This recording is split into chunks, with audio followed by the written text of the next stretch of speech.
Abwehr per WhatsApp oder per E-Mail? Mail. Mail? Okay.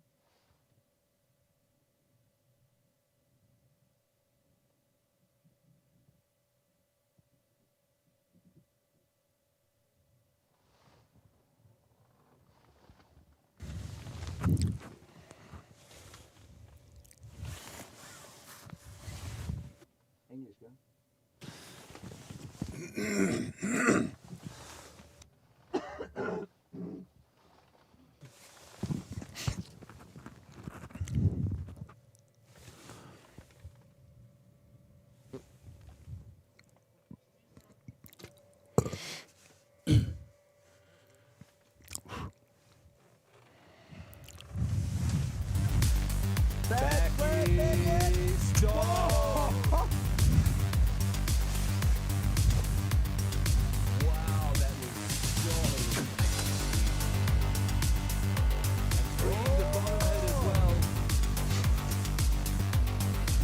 A spin of everything that we practiced.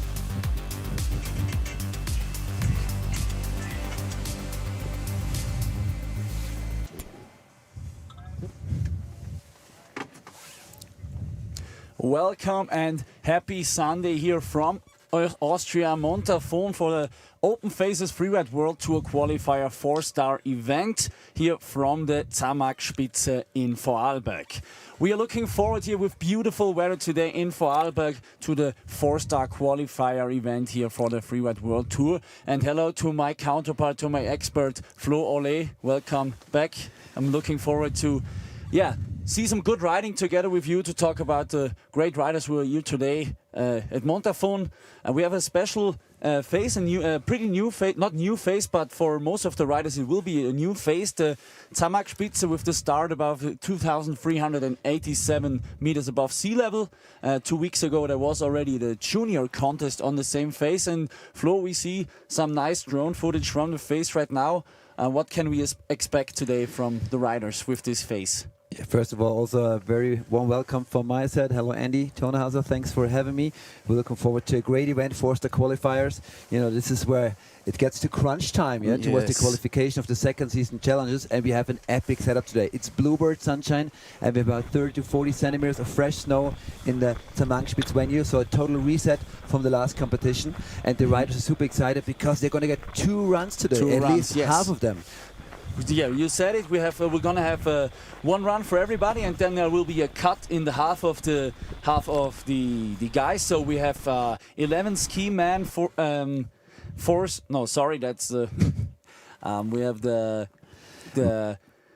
Well, either way, about half the crew is going to be sent back up for a second run for the finals. The reason for this is because it's a fairly short phase, and the level at the 4-star qualifiers here at the Freeride World Tour is so high already that the organizers, together with judges and the FWT, decided to have a 2-run format on this venue to give the riders the biggest chances to express their riding. So now we already see some riders at the start. We're going to start with the ski men, and I just wanted to start with the numbers. They are right. 11 ski men will go into the final run. 4 snowboard men and 4 snowboard women will get the second run, and 6 ski women will get the second and final run. Here we have the beautiful view. You can see at home, we have beautiful weather again. I told you in the morning, I think every time we are here in the commentating booth, we have a beautiful weather here, and now that's the great opportunity to look at the winner run from last year's qualifier here in Montafon. Exactly.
amazing footage from actually 2 years ago, because last year weather and snow conditions did not allow for a 4-star qualifier here in the Montafon. So 2 years ago with this amazing backflip, I remember it from Bordeaux. We put him to the top of the podium. He's at the start gate again with many other riders. We see them. Look at this amazing view. We see the föhn wall, as we call it. We have a southerly flow, about 30 to 40 kilometers of hour per wind. So it's quite fresh up there. The riders are said they're going to stay here as long as they can and do the hike to the top as late as they can, so they're not wasting time up there in the cold before they run. Like, some people told me before that the wind is not that bad as or that much as expected at the top. So we're expecting, like we said, great conditions. We see the riders inspecting the face from above, getting the last snacks in. And yeah, as we told you, we have the nice finish area. Some riders still at the bottom watching their opponents.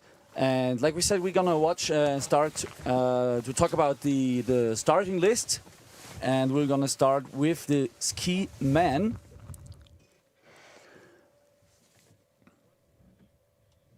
And we have like it's maybe also a difference from the other open phases that we have So we're gonna start with ski man, and only ski men are going to start, so we're not going to switch between skiers and snowboarders because there is live judging today. Exactly, and we have a super international field. I'm super stoked to have Finbar in there from Ireland. Yes. And then some well-known names, Max Timmermann, Elias Meister, holding up the flags for... Also the top Austria qualifier guys are here today. Like we have the #1 of the overall ranking, Gabin Bouzan from France. Today at the start gate, Rémi Benamo, and also in the women, snowboard and ski, the top riders are here in Montafon today. Ulla Gillot with bid #1 for the girls, leading the rankings right now, maybe on her way to the Freeride World Tour for next year. It's such a long and exciting season with the new format, right? We have the Challenger at a Qualifier series first, after the Challengers. So 2 snowboard girls go into the World Tour after the Challenger. At the moment, Sarah Bacher is here ranked #2. She has a chance to go into the Challenger Series and then potentially qualify for the tour next year, where we go into the system of qualification a little later for sure, in a bit more detail. Yeah, you know it. And also with the snowboard women, we have really top riders here. From the overall ranking, #1 to #7 are all here today and fighting for these points, fighting for the spots in the Challenger and also for the Freeride World Tour in the next winter. Exactly. Let's get into it right now. So we have a qualification series with 1, 2, 3 and 4-star events in the first half of the season, and the best 3 results count. So the riders which are here, they're trying to collect as many top results in especially 4-star qualifiers, because the top 3 results count towards the cut mid-season, and then only the top riders of those qualifiers with the best results make it into the second half of the season, where they meet the riders who don't make the cut at the Freeride World Tour for the second half for the Challengers. And at the Challengers, which is 4 events this year, they battle it out for the Freeride World Tour spots for 2025. That's a pretty nice concept, and like we heard from our guys in the back, it's gonna 1 minute till the starts, till the first rider goes out of the start gate. And you already mentioned him, it's Finbar Doug from Ireland, so pretty international and nice to see guys from Ireland here at the 4-star event, and I'm looking forward what he's gonna show us in his first run. So you see the start gate at the top, pretty steep start. I had a chat to some riders about tactics for the day, because obviously the points are reset after run 1. So if you just make it into the final today, you can still easily be the winner, because only the numbers of the second run count for the final. So there is not really, so you can do some tactical riding. You can say I'm happy with the 10th place to make it into final, but you know, with this quality of riders, there's so much risk involved. Yeah. What do you think, Flo? There's not going to be so much tactical thinking from the riders, right? Because the level is so high. You know, when I was a younger rider, I would always go all in, and as in later years, I learned tactics. So I would go with like 93% today. 93.5. Yeah, ideally, 93% typically gives you more like an 80-point run, and that should be enough for a final day, because some guys are going to crash, but we'll see. These guys are probably going to go 100% anyway. So, yeah, and I think also he is going to go 100%. Finbar Doug from Ireland, and I think he sent you some infos. But but let's check out how he's going into this phase. Steep entry, Whoa, he and the goes first right big down from the start gate. There is no tactic, and the next one. Nice. Two beautiful airs, and I switched from the screen to live action because we have a beautiful commentator truck right in front of the mountain. Beautiful. Finbar with his third air, really air, nice. so Take a bit of speed out. Wow, going turning up huge. into double. Wow. Pretty solid, pretty fast run from Finbar. I will call him Fin Air Fin because Air. it's more like he was more like touching the ground every once in a while on his way to the bottom. 50% in the air, 50% Wow. on snow from Finbar in his first run. So let's see. I think this run already very well explains why we have two runs today. If he counted it, it was probably not on the way for more than 30 seconds. But he's swinging his pole, so he's happy. Yeah. You know, he took a lot of risk entering there right below the start gate, and then really fluent into all of his airs, especially the bottom one, floater into a nice 12-15 meter air. Really good action by Finbar, who grew up in skiing in Scotland between Cairngorm and the Nevas range. Look at this, such a difficult entry. Big air, really difficult. You don't have much time from out of the start gate. A little compressed at the landing, so there'll be a small deductions there. Perfect landing on this one, and then the last one, he did not hesitate to stop. No, Look at this difficult angle to hit there the was landing a little pocket. kick at the end here from this last cliff. Finbar, congratulations. So the only thing I see here, 2 or 3 landings, he was a little bit in the backseat, so that's like 2, maybe 3 points off at those landings. So if you add that 3 times 3 points off, that might take a bit of might put his score a bit further down than he expected. But I still like the run very much. So and now that's new for the open phases from this year, or the first times you have the live scoring. Finbar Duck goes into the second round maybe with a score of 75. He's happy, I think.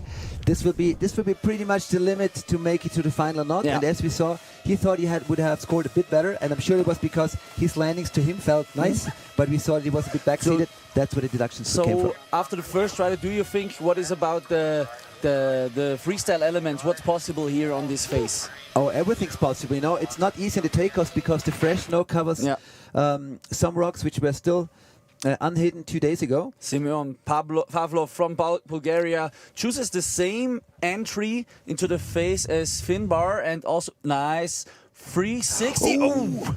The landing on the rock gets his bearing a little bit wrong on this takeoff, and lands the rock. I get my binoculars out to check how he's doing up there. He's already standing up. I can see it on the screen, but he lost one. No, he lost the pole.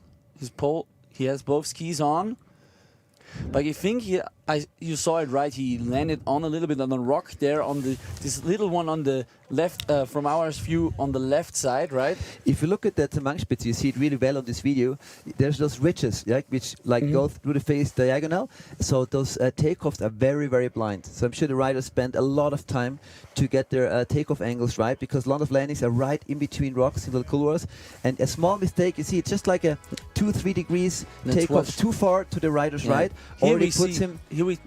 Now we see. You see the setup turn. The 360, and he should have gone a little bit to Lucas' right. You see he lands in that pocket. Luckily he lands on snow before he hits the next rock. But this, you see how far glory and disaster are, are a little far. There's not enough space, not much space in this landing. So Simeon Pavlov from Bulgaria. And that puts us back to the question, should you go 100% or not, right? One small mistake and you end up with 25 rather than with 85 points. So I would not go 100%, but like we said before, those boys and girls, these are among the best in the world. They give it 100% pretty much every time. And we go down to Andorra for Juan Aratil. Buenos días a toda la gente, España, Andorra, que están avec nosotros ahora para esta competición. And I think we have some sound as well for. So he chooses a Spanish different entry into the phase from rider's left. First air. Oh, a beautiful double, but the second looks like he took off a little too early for his second one, and then the back of his skis got stuck on the rock, and the front punched and sent him into some, well, we have to say beautiful cartwheels. But he's all good. He's waving. Juan Aracil already is a third place at the 4-star event in Les Arcs And this season. so here we see the replay. Pretty Enters this pocket. Maybe he a little bit underestimated the amount of snow he was getting at the second landing. Looks like it, yeah. And Markus Cox-Hogler did not hesitate a second to send a ski dude. He wants to keep the competition fast and fluid. Yeah. The only problem is the ski dude now has to go down through some really extreme terrain. So Juan is going up a little bit by himself, but I think they're a lot, just 20, 30 meters up for his skis.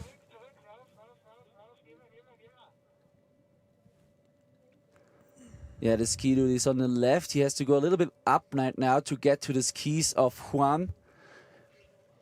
But that gives us a little bit of time to talk about maybe the phase. Now we have 3 riders, 2 crashes, and 2 different entries.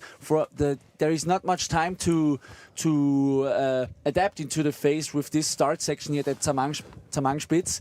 No, you're totally right. It's a short venue, and you can plan for a like 25-second run. So there's no like setup turns or anything that get you into it. But the riders had the chance to do a couple of turns this morning in the beautiful conditions to the left and right of the Zamangspitz. So they know what the conditions are like. But still, the mindset is always much more difficult on such a short venue when you have to go from 0 to 100 within like 1 second. For those of you who are watching with us today, on live heats, you also have a live ranking. So if you go to liveheats.com and then you look for the Freeride World Tour Region 1, Europe, Oceania, and then you look for the Montafon 4-star event. Click on the ski man category and you see the ranking, the live ranking right in front of you. At the moment we have Finn Bardoy with 75 points ahead of Simon Pavlov, and then also ahead of Juan, who already has a score because he's going to get a no score losing his ski. And here we see Kai. So the ski dude is now in position. And we saw Kai Unterreiner, their voice has been the speaker on site for Open Faces for I don't know how many years, probably like 15. So we got a good view into the finish area as well. Already some people watching the action here at the 4-star Open Faces qualifier for the Freeride World Tour. And also the next guy, Anthony Cote from France, 13th overall. And pretty interesting, he did not go to his last event was not in Brusier, but he went to Hakuma in Japan for the 4-star qualifier. 18th place for him there. That's a long journey all the way to Japan for a qualifier, but I'm sure he wrote some Japanese powder as well. Yeah, that must be great. But he's already at the start gate, but Juan is still in the phase with the ski dude. Which is nice for Anthony because it gives him time to adjust his GoPro with the help of our starter. So that's also the difference. Like the level is so high, there's so less space for error that we're gonna see, the riders giving it all, and when they're giving it their best, there are gonna be some crashes, some mistakes are gonna be made.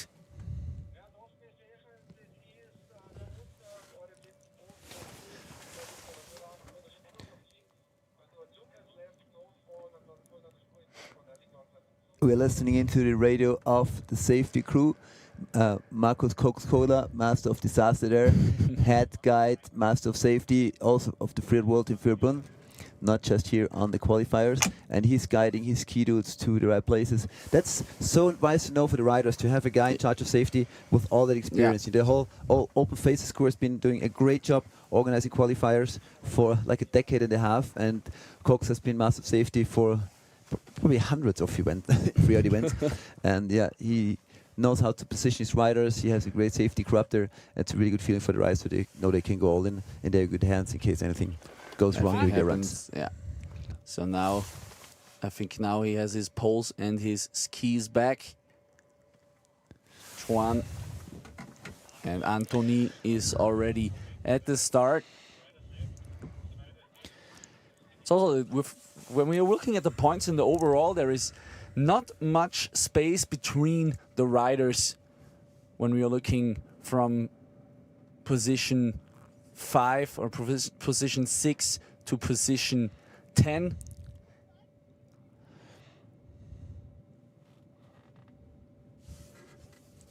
Oh, he still has got only one ski left, but I think he decided to... He's only... Yeah.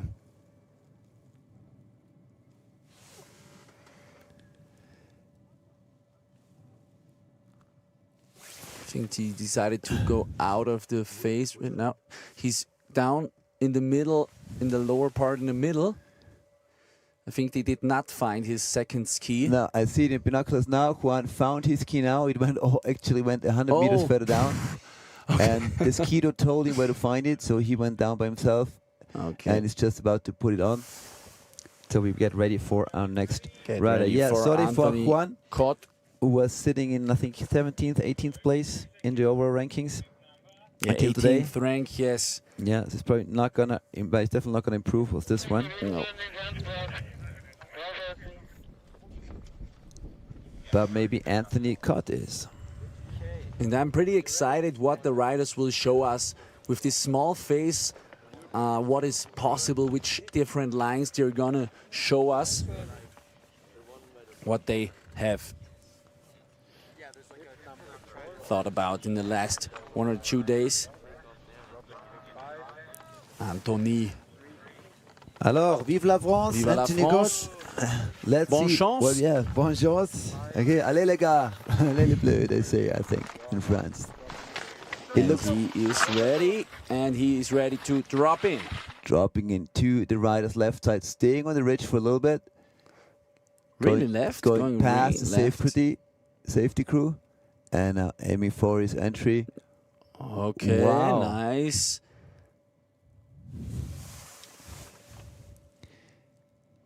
Second Flashing air his and face. really fast Super and going fast. for a big drop here and stomping, but had a little bit of promise at the landing. Second air over this nice and fast run, Anthony.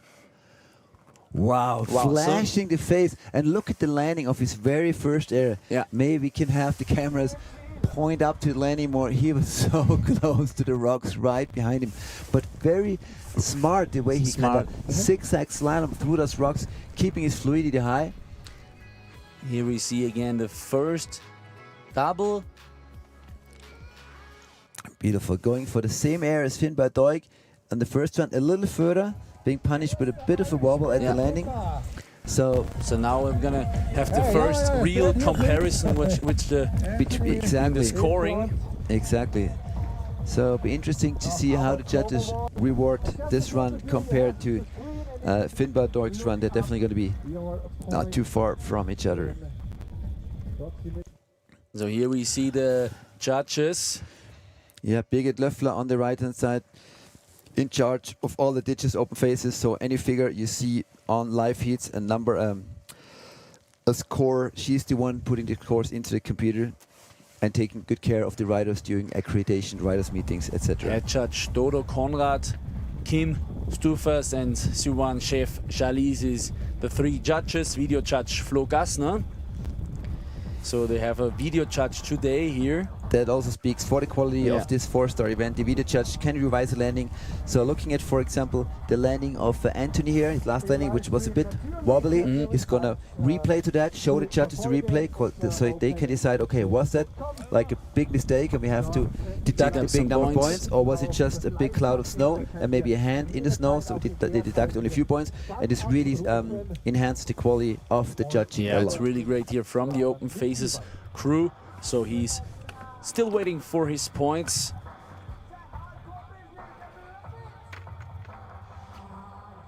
High level here all from the Open Faces crew, as we are used to it. Yeah.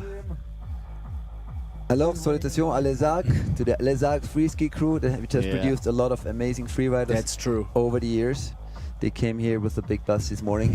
Yeah, we saw them. In the parking lot. 68 for Anthony Cott. So, like you were right, they deducted some points for this second landing. And I believe the entry he did chose was would have gave him a little less points than Finbar, who had the super spectacular big air down air from the start gate. Luke pretty much. McConnell from New Zealand, the next rider to drop into Zamangspeed's face.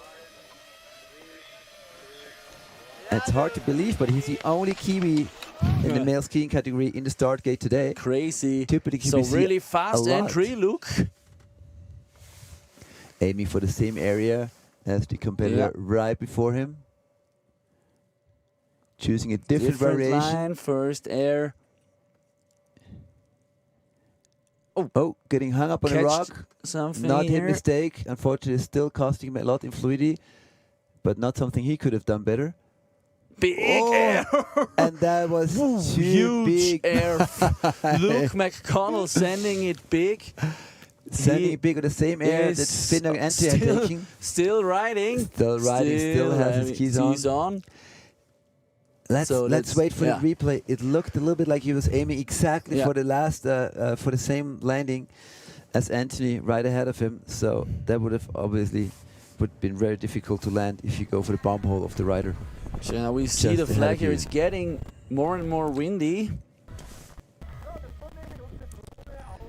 Luke McConnell with one big air. One of the youngest riders. He was still competing in the under 18 last year, so his first year with the big boys, so to say, but already hosting a couple of great results this year. 7th places at 2 stars in couple and also in New Zealand. So Brisson, 12th place. Here we see him, and his aims. Wow! You see the difference in the landing. There were 10 meters more airtime for Luke McConnell, at least. So if I was a coach, I would radio my boy up there in the start gate to take it a little easy on this jump, because obviously if you ride into it as fast as Luke did just now, it seems a little bit too flat, and the landing to stick it. Maybe go for a different bit of like different angle, different variation. But he already has shown that he can produce some good lines, good runs, also on 4-star events like at in Digne. This season in Engadin in Switzerland, he rode to the 7th place in the 4-star qualifier. Okay, and we can also see that this is a very popular jump, right? So the riders are really trying to add 3 features in this run, which is not super easy in the short venue. But I'm sure we see a lot more variations. Maybe by Maximilien Migel, maybe. I'm pretty excited if somebody is going to choose, that's what I wanted to say, choose again to go to skier's right for the entry. Wow, look at the slough coming down. Nice first drop, but also going now more onto the left side, second air. Showing very strong legs at the landing of the first air. Very powerful. Now we have the same line. We see pretty good. Now he's a little bit different entry into this section, but going to the same jump. Big air again, but stomped it. I think there was a little bit the back into the snow, like it looked like it, but now exactly for these situations we have the video judge who is going to replay it for the judges. So when it comes to landing and you're leaning backwards, there's different stages. It's called backseat stage 1, stage 2, stage 3. Stage 1 means you're just leaning backwards a little bit, maybe your hands touching the snow a bit. Stage 2, your back is getting close to touching the snow, and stage 3 is pretty much when your backwards gear fully touches the snow after landing, which is a major reduction because it's a matter of safety. The riders have to land on their skis and not on their backs. So the more you land on your backs, the more points will be deducted from your score. So he definitely had parts of his body in the snow, but it was not a full backslap. That's part of the hardest thing in judging. One of the hardest parts in judging, to get those deductions right, because the riders are going to come up and ask you why did I get this point deducted and everything. Of course, it's always subjective. You cannot make everybody happy every day. Well, it's not about making people happy. It's about getting the right ranking. Yeah. The points are not really important. Doesn't matter if a rider has 95 or 85 points. The ranking at the end of the day has to be correct. Yeah. And if two riders do the same run and one does one mistake more or has his back in the snow more, a worse landing, then he must be behind the rider in the ranking. And that's what it's all about. Maximilien Michel, 29 years young. It's interesting that a lot of times on nowadays competitions we see, especially from early pips, riders taking the same lines. Yeah. Obviously, there's videos from the events before, from the last years, or even from this year, from the juniors you went, and the riders see those jumps, which score really well at those events, and then go for the same lines. But I think there's so much variation. I just wanted to ask you, do you think there are going to be some riders who go to riders left for the whole phase, or also for the down part, or do you think that we're going to see the most of the action on our right side? Well, I think we will see great runs on the Lucas left side as well. Yeah. And I also like it that the race is really wide. We have 4 categories. 62.67 for Maximilien Michel. We have 4 Third categories place. and we have a lot of runs today. So the more riders, especially male skiers, choose the same line, the more fresh powder stays for the snowboarders. Yeah. Leo Drouet, also from France.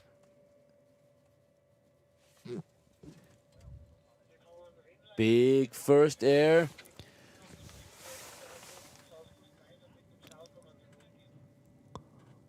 Wow, landing very close to Nice rock, one. but staying clean. Leo in the top 10 of the overall qualifier ranking. Different jump. Nice one, Leo. And second. Wow, what a combination. Nice one. And that was a you see, he is spectacular bottom happy. up. Wow. Congratulations, Leo. 21 years old. The guy from Les Arcs. Wow, and I bet this was so far the best we've seen today. Yeah. I think this is going to go over the 75 off Finberg. Yeah. Really nice entry, nice middle, and the bottom half, the combination was so beautiful. Wow, really creative down the bottom part of Leo. And look at how perfect there is he made. not much time. He landed like in the turn to make it to rider's left. Wow. And landed the second one perfectly as well. Mwah.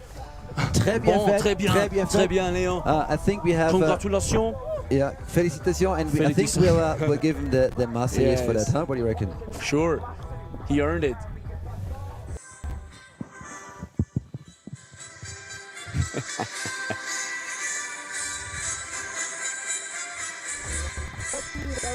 Yeah, I hope you could hear that. We have special sound effects today, but only for special moves for special riders. Leo did not ride a lot of competition this winter. He only entered 2 4-star events, one in La Rosière, where he got to the 13th place, and his last event he also was with his colleague, the other French guy in Japan, in Hakuba, where he scored the second highest score, so second place for Leo Drouet in the 4-star qualifier in Japan. So confidence is high, like we saw, and I'm really excited for him. And yeah, I remember this from talking to judges after my own run to the Field World Tours.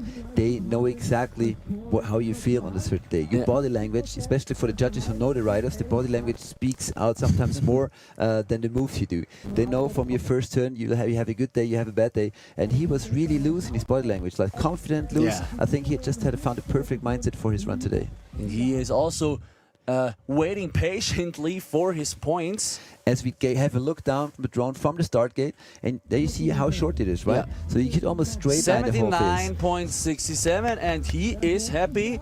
Almost cracking the 80, going close to excellent. Maxime.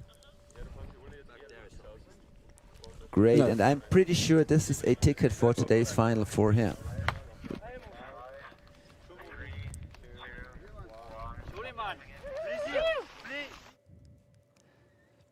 So now we have a mix-up here, right? But Yeah.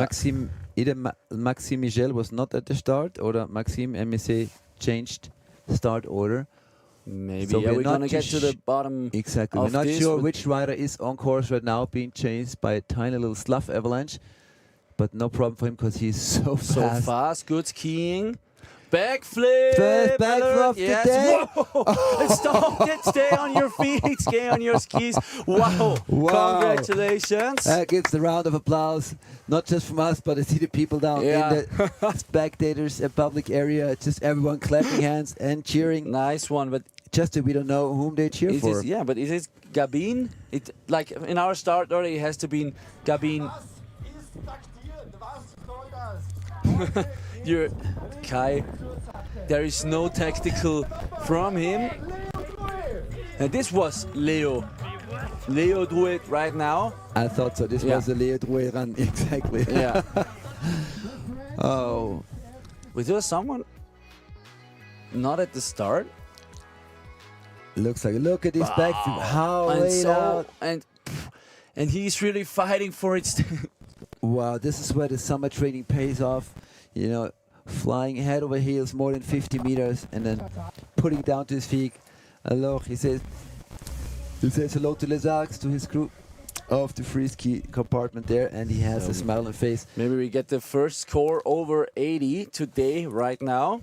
I'm pretty sure Leo is showing what is possible on skis on this phase today. So now you saw why he, of course, why he is the one who got the second place in the four-star qualifier in Hakuba in Japan. And Leo is sitting in 9th place of the overall for the season. Yes. So the top 10, 11 guys go into the Challenger Series. So for him, super important to get a good result here this weekend to make sure he will have a spot in the qualifier in the Challengers late in season. But with this run, I think he put the foundation right where it should be. Yeah. He put a good foundation, but we have to say he has to. If he, we expect him 87.33. Congratulations, Leo Drouet from France puts himself into the first spot. First scoring over 80, and now his another one from France, Gabin Siaou. Alors la prononciation est vraiment difficile pour nous Oui, ici en bon. Autriche. Je pense que c'est Gabin Sion, but I'm not too sure. Gabin with a Gabin beautiful with double. double. Fast, going fast, choosing the same, nearly the same line as the guys before him. 360, going fast, shifty, nice combination. Does he want to go for another? Yeah, for another air, nice one. You're collecting a few more points at the bottom.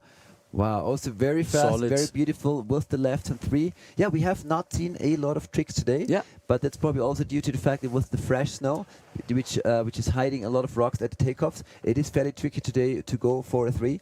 And maybe with the bibs go a bit higher and the takeoffs get a bit more skied out, it'll be easier for the guys up there And to show what they have in Do their you freestyle also box. think that it has something to do with that there are 2 runs today? But you know, most of these guys are comfortable in doing backflips, double backflips, 3/7s either way. When you freeride with them, it's like Yeah. a freeride freestyle mix, and then obviously in the comps, you know, they as you mentioned, they're gonna like take it down to a level where they can be sure to land their runs sometimes. That's why we don't see backflips and 7s in every single run.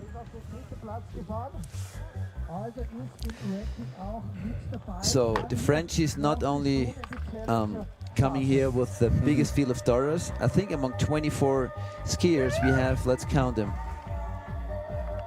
Wow. 8, 9 skiers. So 9 of 24 are from France today in the men's ski category.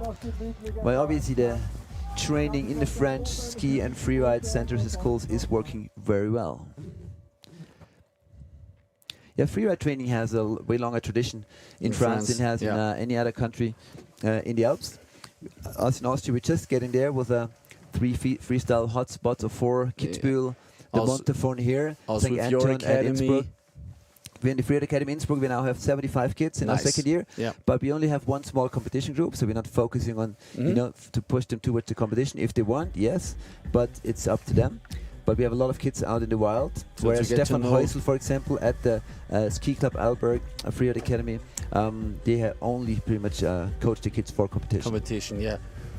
So, I think we're going to see another French guy in the first 3 or 4 riders after 9 riders into the finish area. Leading the field is Léo Drouet. Second place, Maxime Pézet. Yeah, so for those of you who are not so familiar with the judging, the judges now do come up with a score, but the head judge, before they can actually give the score to the rider, the head judge makes sure it's in the right range. If not, they have a quick discussions. And it's not so important now does he have 73 or 78 points, it's important how many points he does have compared to the other riders. Yeah. 73, it is like, and that's the 4th place right now for Gabin. As we jump back up to start gate for from Paul de Switzerland, Portal. Paul de Portal from Switzerland, choosing the entry into riders left. Going for the triangle that we've seen a couple riders do beautiful doubles before. Big He clears it in one jump. See, that's how you put the difference between you and the other riders. When they go for a double, you say, no, I can clear it all in one jump. Yeah, but choosing a little bit different thing here. And back a flip. Beautiful laid out back in. Oh, but we see a big cloud of dust in his key. And he is waving. He is fine with only one ski on his feet. Yeah, of course. It looked like he was in a really good position to land. Did he I think he expected a little bit of different landing. He looks like he's questioning himself or the line right there, but he looked that he knows what he's doing. No, totally. He maybe went a bit further than Leo just before him. I think it's just a matter of being a meter too far, a little too much pop at the takeoff, and you're coming down at the angle, which is really hard to land, even though Paul is known for landing his jumps really well usually. And now you That's see a the great angle takeoff from the drone. Wow. Here we see the height, the guys are here. Yeah, now to understand the body language, because he had everything under control and it looked like he was ready for a perfect landing. Maybe one of his skis went into the holes of one of the riders before him. You see how deep it is there, so if you land with one ski in fresh powder and your other ski in the track of the rider before that landed right there before you, it's really difficult. There's not much you can do. No, one ski will sink in all the way to the old snow and the other one will stay on the surface, so that's Paul really hard. does not wait for a ski dude, or does he? No, he found the second ski who made his way down without power.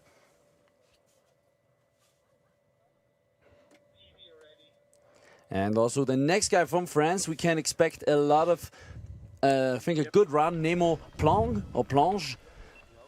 5th in the overall ranking in the skiing man category.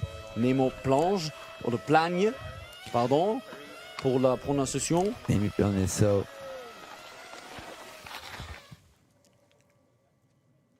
Nemo dropping in, also skiers, riders left. Riders left or Lucas right. Going for the double, very clean, speed check. Very fast. Watch out for the rocks here. Choosing the same line again, going for the jump, going for the backflip, nice. And also, there, what's happening there? That's the third. No, this time it was very clear to see that he lands in a landing of a rider. Now we see one skis.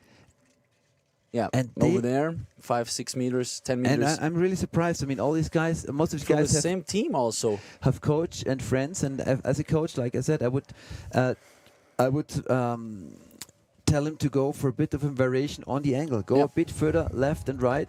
Do some changes on the takeoff, because you see he lands in the track of one of the riders before him, and then there's a little bit like an uphill into the powder again, and it's so his skis pretty much stop and he goes right head over heels.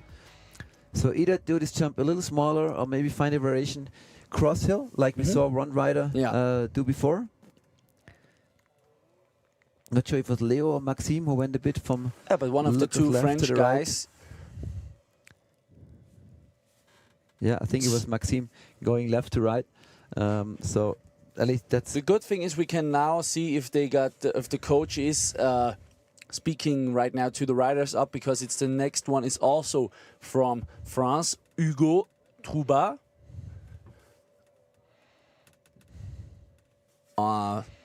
he is also from France and also in the top 10, on 10th position in the overall ranking. Here we see a lot of guys in the finish area, in the spectators area. Yeah, so for Ugo also a very important event. Right now he would be in for the qualifiers for the challenger for the second half of the season, but this can change with this event, he being so close to the end of that field who's going to qualify for the second half of the season. So he is getting ready, Hugo Troubat.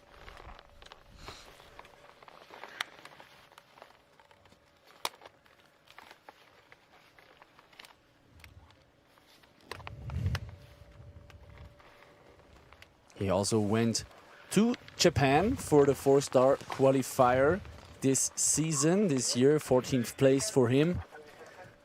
Before that, in his home land in France, in La Rosière, he got the 2nd place in the 2-star, in the 4-star events, in 2nd place in the 4-star event in La Rosière. So this man knows how to bring down solid and nice runs on this level, choosing also riders left, but really left, and going for the 360. Nice, amazing 3 up there. So difficult to take off in the steeps with all the finishing on the ropes, showing a lot of technical skills and a nice variation here at the entry. So he now does not go for this one, he goes for another 3 and stays on his feet. But nice choice of 3rd air right now, straight air into the finish area. But now we saw that he doesn't, he chose another line. He said, no, I'm not gonna take the same takeoff as my teammates before. Yeah, for me the main part of the score for this one should come from the variation at the very top. A beautiful entry. The 3 was really well executed and the clean landing. And I think he also played it smart in the lower half. You know, he just heard that a couple of riders, or realized a couple of riders crashed at the bottom. Maybe it was a variation he had, you know, planned for a case like this.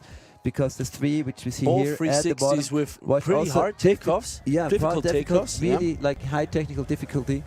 Congratulations. So I think that was a great job by him and should give him a with the current ranking, 87 Leo, 79 Maxime, 75 Finbar. So we could have had another 3 runs here with 87 points, but this were 3 crashes with the backflips at the bottom, right? So with the 2 360s, I think, what do you think, where is the score of Hugo gonna go? I know, when I was commentating here with Aline Bock doing the Freeride Junior Worlds, I was wrong every single time. You might have watched it. And I do like to judge, and you also you had a lot of times judging guys. I still do it at this year, the Engadin event, but then you focus on the judging, and now we focus on the commentating. Yeah, sure. And then it gets really difficult when you make estimates. So Hugo waiting for his score. But you should definitely scratch at the top 3 there. Yeah, he has to. In my opinion, in my humble opinion, he has to. With this entry of this new line, 360 entry, difficult takeoffs on both jumps.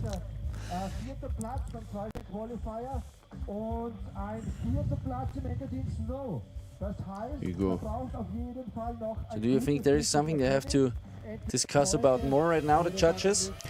You know, it's comparing apples and pears is always difficult. You know, one guy does one huge straight air and then a big backflip, and the other one does 3 small airs but all with trick. So who's that? You know, then that's always the most difficult to compare. That's when you look at 2 things. You look at the points awarded for the tricks because they add up, but at the same time you look at the overall impression. How was their fluidity? How was the control? How is their line? How was their line choice overall to really make that difference between 2 runs which are not the same? 2 runs which are the same are much easier to keep apart from each other because one did like the jump a little bigger, the other a little smaller. One did trick, the other not. One had a mistake, the other not. But 2 runs who are very different are much harder to make a difference between. Yeah. That's why it takes a little bit longer for judges. But I like that. They should take their time, right, and come up with the right score. I mean, that's right. That's takes 2 minutes longer and because of that. Doesn't matter. The score needs to be right. And we just saw now 77. That's 3rd place. 3rd place right now. And I'm pretty sure it's a ticket for the final because Congrats. We have half of the field down, right? So that means if you're in the top 3 right now, you have a very good chance to make it. So, and the next rider is ready, Maxi Zimmermann. Max Zimmermann, I was riding with him at the beginning of the season in Kappel and also on my home resort Nordkette just a few days ago. He rides a lot with Valle Reiner, our ruling world champion from Austria, and you can tell he's not afraid of the steeps and of speed.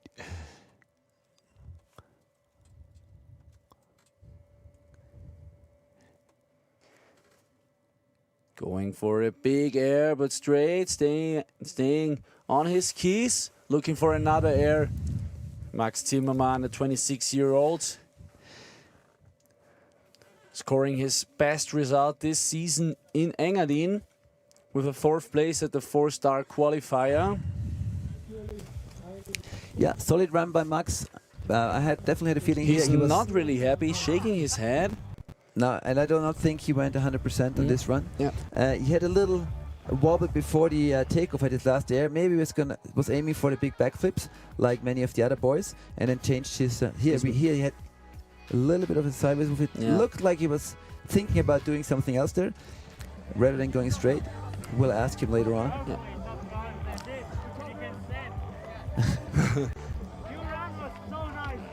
Your run was so nice. That's great to see.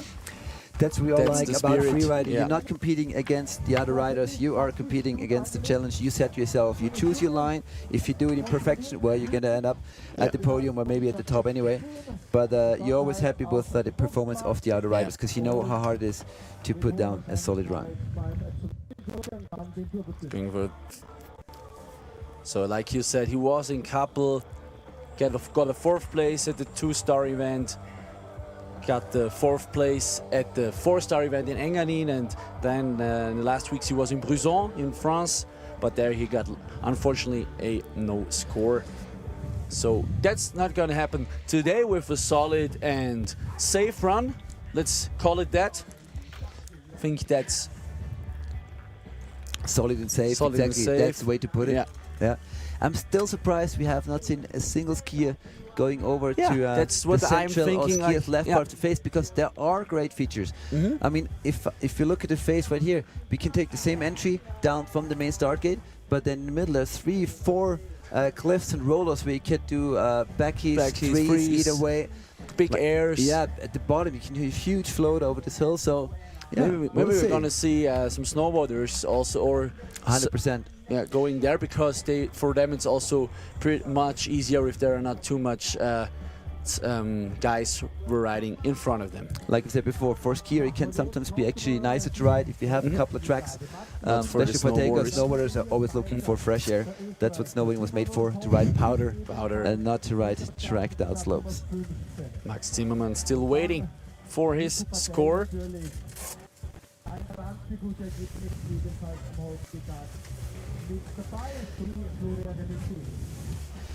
Yeah, also his friend Valle Reiner having a good result at the 2nd comp of the season. Nice. In kicking horse after almost crash in Verbier. It's the score of, I already saw it on live heats, 70.33 points. And we're gonna get the insert right now. 6th place for Max Zimmermann. He's shaking his head. He's not really sure what to think about his run, but with another 10 riders up there and the top, I think 12 going for the finals, he'll be anxiously looking at every rider coming out. I think Max will be the benchmark with his 70 points to make it to the finals or not. So hopefully he'll make it. The first Austrian today, Elias Meister, is ready to drop in. And I really like Elias' style, so let's see what he has planned for us today on the beautiful Tamangspitze. Going 2 riders left. Nice, onto the one pyramid. double. Whoa, spectacular double. Really fast, going really fast. Full speed left and turn. Fine, nice part. Whoa, okay. Going now also for the variation. Choosing something different. Ooh. Oh. He catched something. No, he can't believe it. Oh, he went into full-on front flip. Do you see with your binoculars? I think there's a little bit of on rock. his last air, he landed. He was expecting deep snow, but he was actually only like 3 centimeters deep with a rock and some grass. That's why he front punched, but immediately was back to his feet. It's new in the judging criteria this year. You get a lot less deduction for move like this. Until last year, this was pretty much judged as a full crash, about minus 15 to 20 points. And now we're only, so to say, talking minus 10. Minus 10, but normally I mean, we don't know what's going to happen with the rest of the riders, but with such a mistake, he will not see him in the final round. Well, hard to say. The top part was good, was fast, was solid. Well, I would say it would have been ahead of Max Zimmermann with the run, with a clean landing on that last jump, which means 75 or more points. Take 10 off, and you know he'll be below 70. So it'll be tough for Elias to make it to the finals. And I'm very sorry for him, because that was hard to see that there was some grass rocks hiding under snow, but it was definitely not exactly the takeoff angle he was aiming for. Yeah, now you see the judges. Yeah, you could tell in that setup turn. In that setup turn before his last jump, he lost the angle a little bit. Well, let's switch to German for a second. So, wechseln wir kurz auf Deutsch und sagen auch Hallo an alle Österreicher und Österreicherinnen, Schweizer, alle, die Deutsch sprechen, und alles Gute mir, Elias Meister. Wir wünschen ihm, dass es doch noch ausgeht mit dem Finale. Denn auch der Nächste versteht uns. Der Timo Rolshofen wird der Nächste sein. Wir warten noch auf den Score vom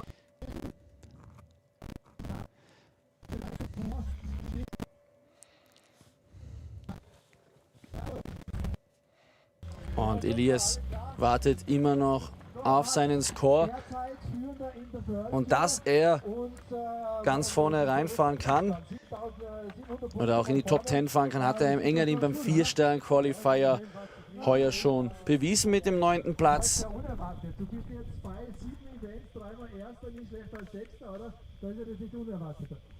So, Elias Meister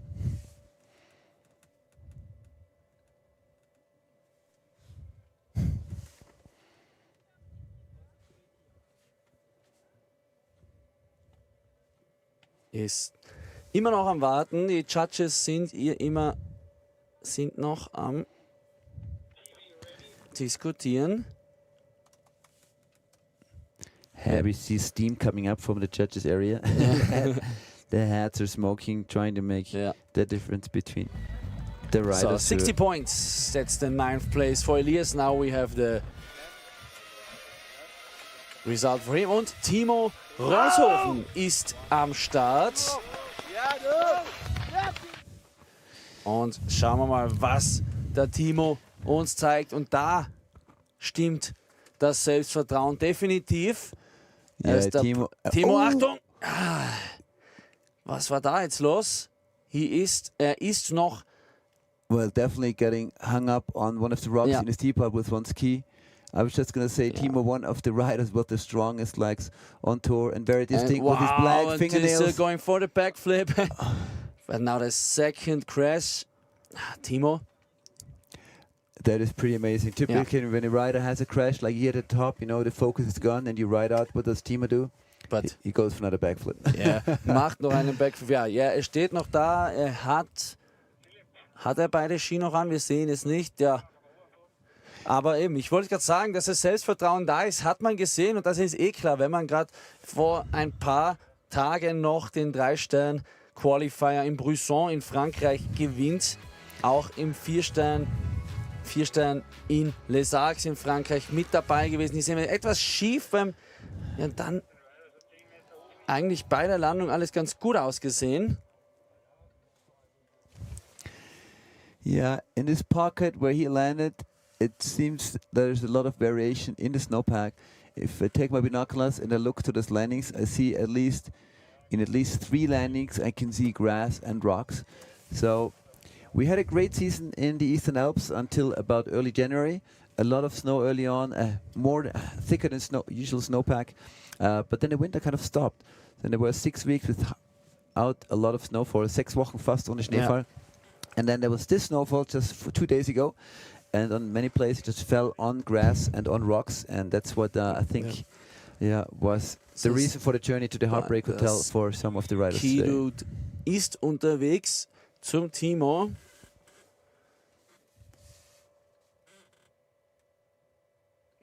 Ja, und eben da, wenn Sie wissen, da war natürlich vielleicht auch noch der Gedanke beim Timo dabei, ich habe meine Ski noch an, ich kann vielleicht trotzdem noch schaffen, oder? In den zweiten Run und in den Final Run, wenn ich jetzt noch einmal alles raushau.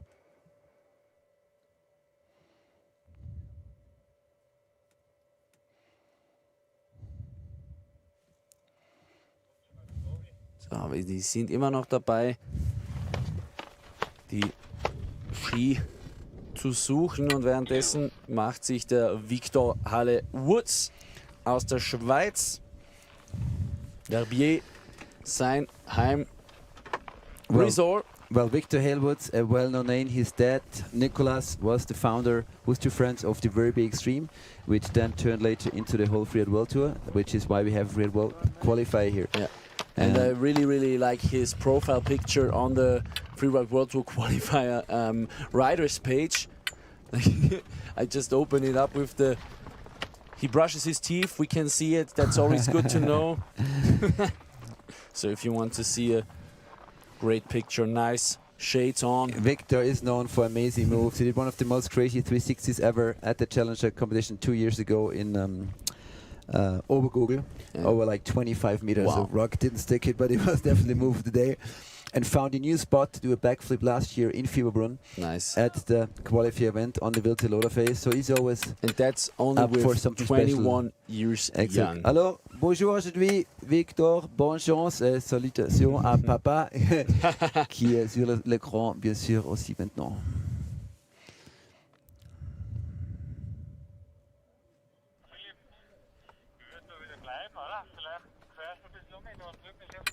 So, Timo is... So you're going to watch the screen, I'm going to take my binoculars and go in for details at the top. Bib number 16, Victor Halle-Woods. Halewoods. 30 seconds we heard, so that's another 15. Yeah, nowadays they do a countdown at the start gate, 3, 2, 1, go. When in the early days it was very extreme, they said 10 seconds, and then the starter would say, whenever you want. So they tried to take the pressure away of it. Now pressure is on for Victor. Off to the Lucas right, towards the triangle.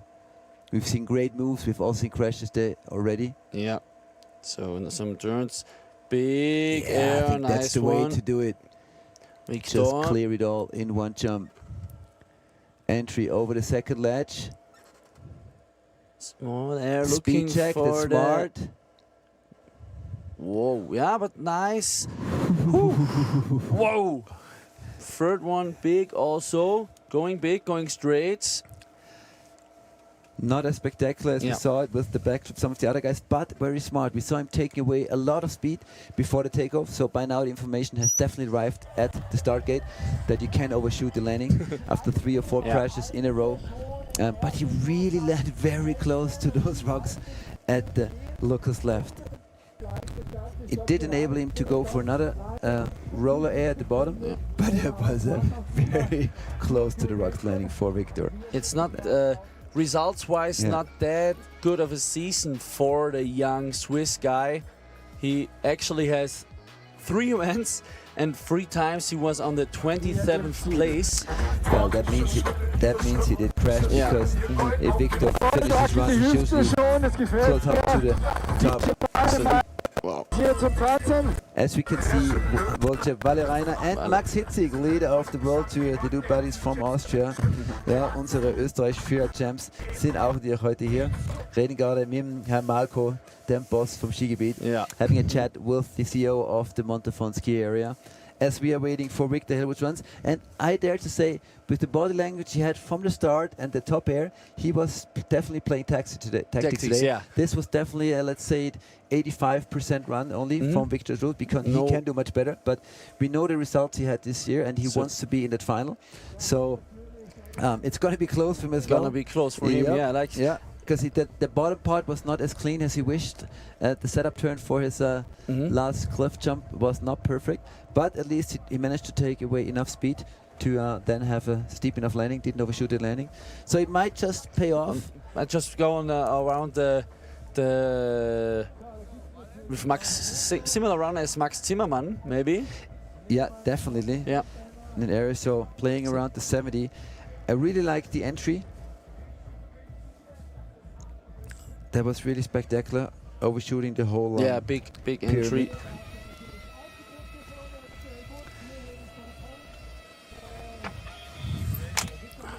Yeah, wonder where Val. Oh, they're down at the finish line. Finish line, yeah. 82. Wow. Okay. Great. Puts him into second position. Victor, congratulations. I think we're both a little bit surprised. I'm sure the judges revised on video the in-run to his lower cliff jump and obviously did not see a major mistake. And overall it was clean, so why not go for the 82? Niels Versen, the first one, not the first one, but also another one who goes into skier's right. Whoa, nice one. On the back, still on his feet. There was so much snow in there, but I think it was a front roll, wasn't it? We'll see that in a second in the replay. Niels Versen, position number 4 in the overall Freeride World Tour qualifying ranking, and going for the 360. Wow, rotation away from the slopes, and really wants to difficult get another terrain. air. Okay, a little bit different top part of the face. Had some problems. Yeah, let's wait for the replay there. There was so much snow in there, we could not really see if he front punched or it was just a big cloud. But I'm stoked that Sweden keeps producing amazing freerides. Such a long, never too many that go to the qualifiers of the tour, but over the years it's been such a tradition from the Sacristen times to Rainer Barker times and Christopher Tottel, and now maybe the next one to come and make it to the tour is Niels Versen. Niels Versen. A lot of them coming to live in Switzerland for the season in Andermatt, like he, or in Verbi. So, no, a lot of so it was his back. It was a full backflap, so that's going to be a major deduction for that landing. But that was for me the highlight of the run. Yeah, that 360 solid left-hand spin away from the slope. So it's if you have the mountain to your right, typically easier to turn to your right, but to turn the other way, you have to turn potentially more, sometimes even more to a 540 than to a 360. And he showed that he's very capable of doing that. And Niels is happy with his run. Got a 2nd place in the 4-star qualifier in Engadin, and also a 7th place at the 4-star qualifier in La Rosière. So this guy knows how to get down runs, and also with these runs, I don't think he has to be scared to not make the the final round. What do you think? That all depends. If that was a full back slap up there, yeah, that is pretty much the same deduction as you get for a crash. So if you do the math and you take off 15 points, something between 13 and 17 from the score he would actually get, then or within this move, then that's gonna be a tough one. Oh, and who comes to the commentator booth? Mr. Eric Tamel, freeride legend from Montafon, will take the chance while waiting for a score for a quick interview. Okay, let's do a microphone check here at first. 1, 2, 3. Eric Tamel. Englisch, Deutsch. Ah, Deutsch. Wir sind auf deinem Hausberg hier. Du hast hier schon vor 15 Jahren Contest organisiert. Wie ist es jetzt für dich, hier einen 4-Stern-Qualifier zu erleben, einige der besten Jungs der Welt bei dir zu Hause in Montafon zu haben? Ja, gewaltig. Das Ziel war immer schon, dass wir einen 4-Stern bzw. eine World Tour kriegen. Und das jetzt zu sehen, macht mich natürlich stolz. Die Tiroler kommen natürlich. Sorry, I hear we have a problem with the sound. Let's try a different variation. Do another sound check. 1, 2, 3. 1, 2, 3. Yes. That's it. Eric, one more time. What does it feel like to have some of the best rides in the world here in your home mountains? Also jetzt Englisch oder Deutsch? Whatever you want, do it in German. Na, ist voll geil hier, 4-Stern-Qualifier bei mir in Montafon. Wir haben früher schon das Freeride Festival organisiert, war immer mega. Und dass das jetzt hier ist, macht mich schon stolz. Ja, Freeride hat eine riesen Tradition. Ich glaube, es ist fast 20 Jahre her, dass du angefangen hast, hier die ersten Contests zu organisieren. Inzwischen hast du auch 2 Kinder. Kommst du noch viel zum Freeriden oder bist du schon mehr als Papa beschäftigt heutzutage? Nein, im Moment ist es mehr Papa-Beschäftigung, also viel Powdern war noch nicht im Winter. Naja, vielleicht heute noch ein bisschen, oder? Der Tag ist noch lange, der Powder ist frisch. Es gibt Schönes als im Heimgebiet mit einem der besten Freeride der Welt, da Powder zu ziehen. Ja, auf jeden Fall. Okay. Cool, vielen Dank. Genießt deinen Tag. Und wir freuen uns, kommt gern später nochmal vorbei. Wir freuen uns immer über kurz Interview. Vielleicht in der Pause zwischen Run 1 und 2 können wir ein bisschen ratschen. Okay, Erik, Ciao, tschüss. danke Erik. Ja, und wir haben keine Zeit oder Ding verloren, weil der Nils, der wartet immer noch. Also sie sind, glaube ich, wahrscheinlich das, was du erwähnt hast, Flo, immer noch dabei, das durchzudiskutieren, was dann wirklich los war bei diesem ersten Drop vom Nils Versen. Und wie gesagt, dass er bei den Qualifiern ganz vorfahren kann, hat er spätestens heuer im Engadin gezeigt mit dem 2. Platz beim 4-Stern-Qualifier.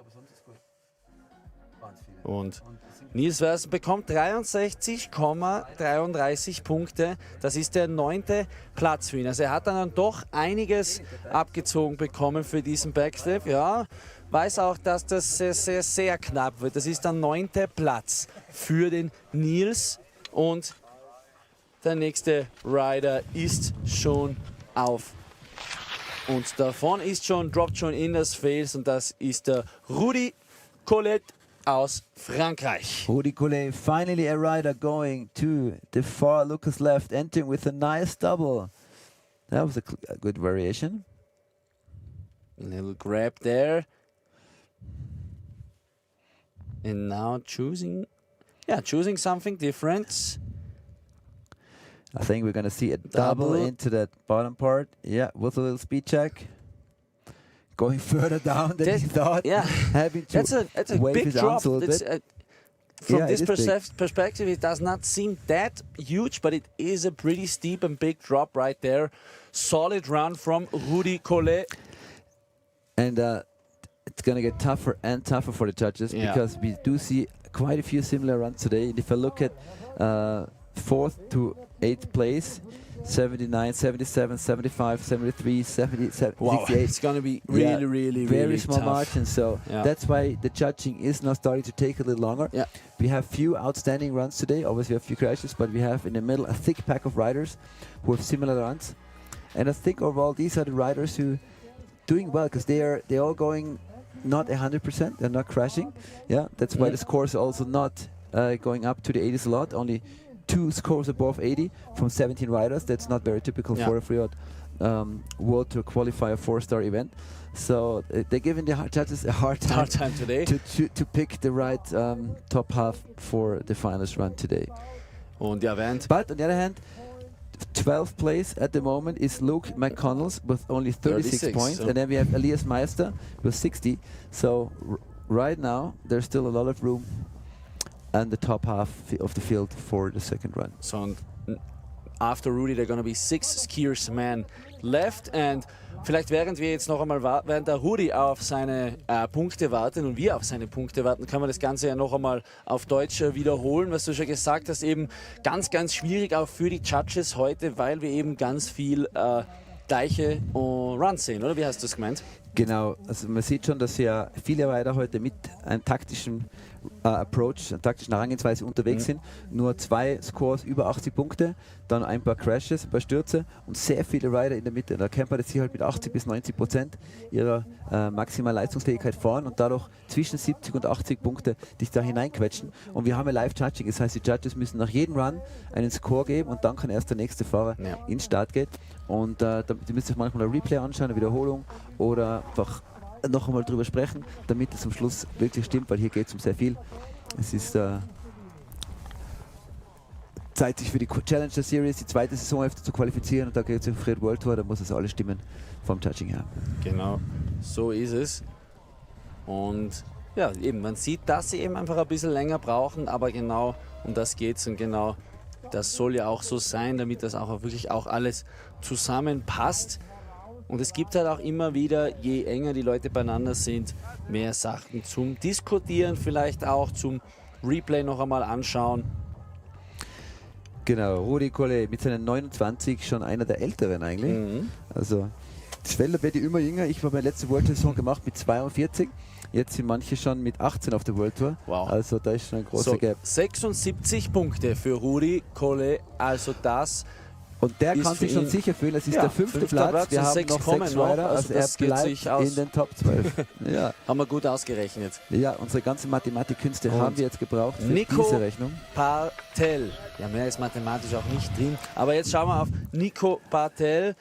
Nico Der Patel, Österreicher. his true name is Mr. Backflip. Mr. Backflip. Because there's not a lot of people, I believe, in the freeride world who can do backflip. Nice. And he starts with one straight away and a side hit sends him Wow. into a side roll as well. But I That's- like the variation, the totally different approach, different part of the mountain. I'm sure we're going to see the next one right there. There Jawohl, we go. Mr. Backflip wird seinem Namen gerecht. Und das gefällt mir auch richtig gut. Das erste Mal, dass wir ganz von unserem Lukas Left hier etwas sehen. Nimmt da jetzt noch schöne Turns mit. Nico Patel, Mr. Backflip, wird seinen Namen gerecht. That was so difficult, that first takeoff, because you had to traverse out to the ledge and then kind of do like a 90-degree direction shift to the left mid-air, which he almost managed, but then had some difficulty at the landing, as you're going to see in the He replay. is smiling, er lacht. Hat sich ja heuer den Sieg geholt beim Zwei-Stern-Qualifier in Kappel und da sind wir nochmal aus. Wow, ganz, ganz schwierig. Yeah, you can tell that takeoff did send him a little bit sideways. Aber der zweite dafür traumhaft schön. Yeah, he knows how to control his rotation while being upside down. That's the only problem on that left-hand side where he went. If you have used those two areas for drops, for cliff jumps, for backflips, then what do you do at the bottom? Was würdest du machen, Andi? I would go for a full speed send over the big roller. Huge air, Yeah, big air im Down Part. for sure. Ja, mit deiner Erfahrung würde ich das auch machen, muss ich dir ehrlich sagen. Wir wären ein gutes Team, du mit deiner Bordercross, Ja. deinen Bordercross Legs und ich mit meiner Freeride-Erfahrung. Ja, Ja, wenn das in die Waagschale schmeißt. dann kann man fast alles stehen. Ja, also in der Theorie sind wir die Champions, das ist Ja, in der völlig Theorie. klar. Und in der Praxis überlassen es wir gerne den anderen, zumindest ich für meinen Teil. Bin froh, hier den Besten der Freeride World Tour Qualifier hier im Montafon zuzuschauen. Nico Patel mit einem, ja, durch diesen Sturz beim ersten Backflip wird es 42,33, brauchen die Judges auch nicht wirklich lang. Schade, wird nichts mit dem Final Run für den Österreicher. Trotzdem war es sehr unterhaltsam, was er uns hier gezeigt hat. Auf jeden Fall. Und das lasst uns noch 5. That leaves 5 people up in the start gate. Lucas Bennett from Canada is the next one. And Just turned 19 a couple of weeks ago. So one of the youngest riders on the crew here. And he used to compete on the American leg, on the IFSA yeah, Region 2. As we know, the whole Freeride World Tour Qualifier series is split up Whoa. between America and Europe, with the rest of the world included. And he changed, so the region is now starting within the Europeans. 18 years young, The great top part, Merbier. and definitely something special planned for his last hit. A huge Nice, free on the sideways 360. hit. Wow, And the great really nice run. landing. That'll be a great score. Come Go on, get don't this do air. anything stupid Yeah, what? right now. Take it home with those two big features. Wow, the biggest 360, biggest three we've seen today for sure, with a nice landing as well. So stoked for him. Really stoked. So only one competition this season at the qualifier level in the last few days in Brisson, and now the hug, he definitely deserved this hug with this solid run. Second place at the 3-star qualifier in Brisson. Well, he is the ruling freeride junior world champion because he was just young enough to be able to compete in Kappa for the junior world. So with the confidence of being a world champion, well, and look at that landing. Wow, great, great. So he has all Congratulations. the confidence in the world right now. Yeah. And I'm stuck. It shows that the whole qualification system up to the World Tour works. If you have riders at the age of 18 at this level with this strong legs and that much fun freeride, I think. But now I'm really looking. I'm really excited and curious how the judge is gonna, how much points they're gonna give him, and he also is waiting patiently on this score. As we're waiting for scores, I have a question to you. Since we see a Verbier boy here. Yeah. How many kilograms of bananas does a gorilla eat per day? I know it because you already told me. 0. A gorilla does not eat bananas. A gorilla does not eat bananas. But they like to hang out, they like to party, and they're good freeriders typically. Yeah. Also ich bin richtig gespannt, was für einen Score Lucas Bennett hier bekommt. Ja, meiner Meinung nach einen guten. Aber ich bin nicht dafür zuständig, Gott sei Dank. Yeah, Lucas Bennett, you know, he's the second from the Whistler Freeride Club to be a junior freeride world champion. Marcus Gogan was freeride world champ in 23 in Cup of the Juniors, and then straight away made an amazing debut at the Freeride World Tour, where he showed some incredible skills in kicking horse as a wild card. And Lucas Bennett is on the same path. So whatever they do up in Whistler with their kids in the youth programs, they do it really well. Yeah, they do it really well. Und wir sehen die Judges. Wir sehen, sie schauen sich auch noch einmal, sie zeigen noch einmal ins Face rein und diskutieren dann noch, also sie sind dann noch mittendrin und ja, Lucas Bennett geht dabei schon nach 85,33. Second place, deserved second place. Congratulations, Lucas Bennett. 85.33 points for the young Canadian Junior World Champion. Wow, okay.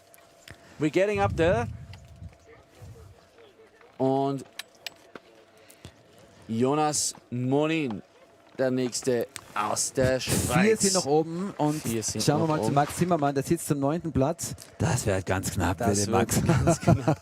Zurzeit am Hot Seat aus Frankreich Maximilien Michel, 62, 67. Wow. And we see a new line all the way to the Lucas right of the face. Wow, really right. Okay, he planned something there. Big drop again. Second one. Whoa, okay. He definitely made a choice.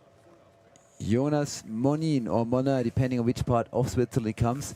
Super creative line choice, putting a huge air in there on the far Lucas right side into the untouched snow. So now the judges are gonna... It's also difficult because they have no comparison right now with this sort of line. Also keine Möglichkeit, das jetzt mit irgendjemandem zu vergleichen. Kreative neue Linienwahl von Jonas. Vom Jonas.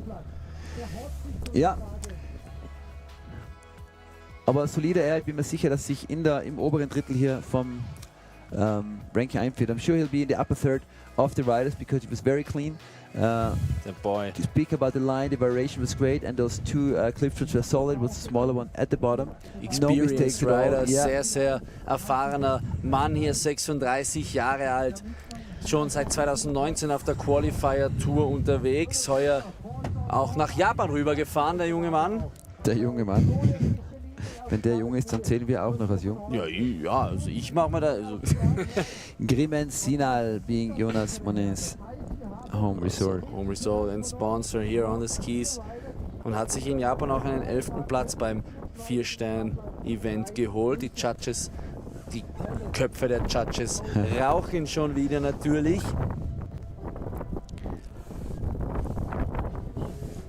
Yeah, it gives us a quick chance to have a chat about the actual judging. Yeah. As we know, the judges have to come up with a score between 0 and 100. Each rider is at the start gate with a score of 50, and then if he does bad, obviously the score goes down. If he does good, the score goes up. And It's only one score, but the judges are looking at 5 different criteria. It's the line, so you want to be very diversified and spectacular in the way you choose down the mountain. Fluidity, you want to stay fast all the time, no stops. Air and style category, the more airs, the more drops, the better. With tricks, even better. But you want to be in control at the same time, so landings influence your score a lot. If you land with the back in the snow, there's a major reduction. And last but not least, the technique is also an issue.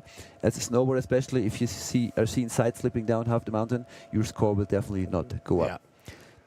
So and the judges have a big room on their judging seats for remarks, so they take note of your runs, so they can compare ride after rider as they come down.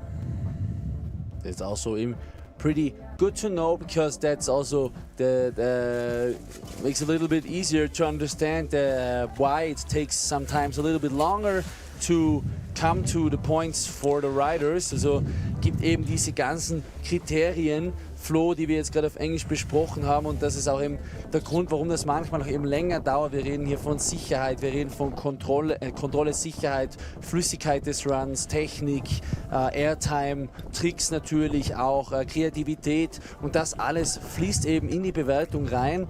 Ich wiederhole es eben ganz kurz auf Deutsch: Jeder Fahrer, jeder Rider startet mit 50 Punkten aus dem Startgate, und je nachdem wie gut oder wie nicht so gut, wie schlecht er im Face sich zurechtfindet, gibt es dann Punkte dazu oder eben Abzug der Punkte.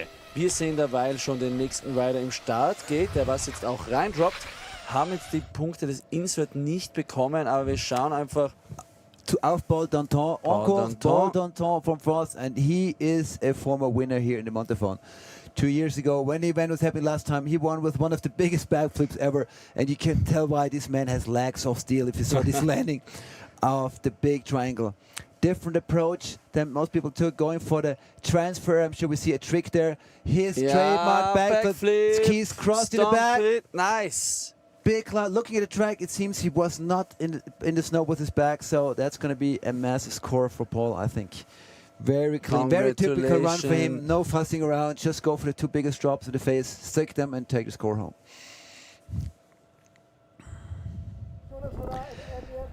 Wow, strong run by Paul Danton as we're looking for the score of Jonas. Jonas Monin with a score of 65.67. We've set him into the 11th place. And he will definitely be overtaken now by Paul. Yes, so with 2 riders left afterwards, we have a new hot seat. We'll have a new hot seat, Jonas Monin, with Max Zimmermann looking pretty safe now. On 9th or maybe 10th place to make the cut. Wow, you did the math. Auch nochmal für alles Österreich, ihr könnt auf liveheats.com gehen. So ist es. Dort gebt ihr in das Suchmaske ein Freeride World Tour.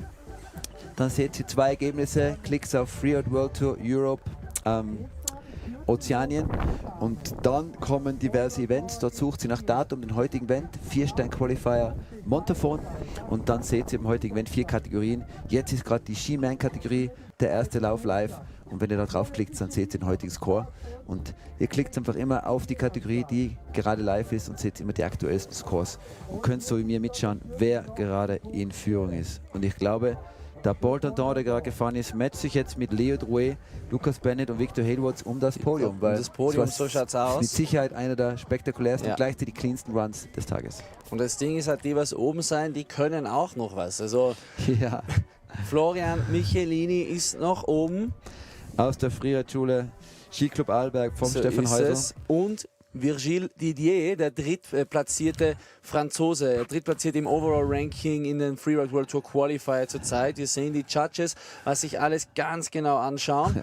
Also, ja, es wird wahrscheinlich jetzt den Jonas Monin auf den Hot Seat schleudern, auf den 12. Platz, da wo zurzeit der Nils Versen, der Schwede, oben sitzt sozusagen. Ja, wir haben jetzt noch einmal den Score vom Jonas noch einmal eingeblendet, 65, also von dem Rider davor, 65,67, und jetzt warten wir eben auf den Score vom Paul Danton. Der mit Sicherheit etwas höher sein will, weil Paul hatte wirklich einen super Run. Scheint das Montafon für ihn ein guter Riding Ground ist.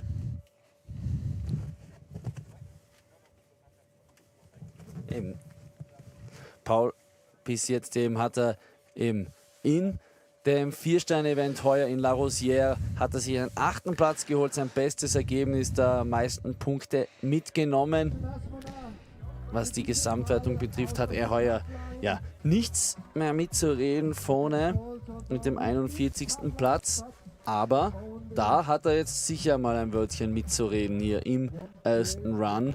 Sorgen machen muss er sich sicher keine, dass er es in den Final Run schafft. Ja, mit einem Sieg heute kann er sich natürlich auch im Ranking massiv nach vorne katapultieren. Ob es dann für ein Ticket für die Freeride World Tour Challenger Serie reicht, das bleibt abzuwarten. Das wird wahrscheinlich eher knapp werden.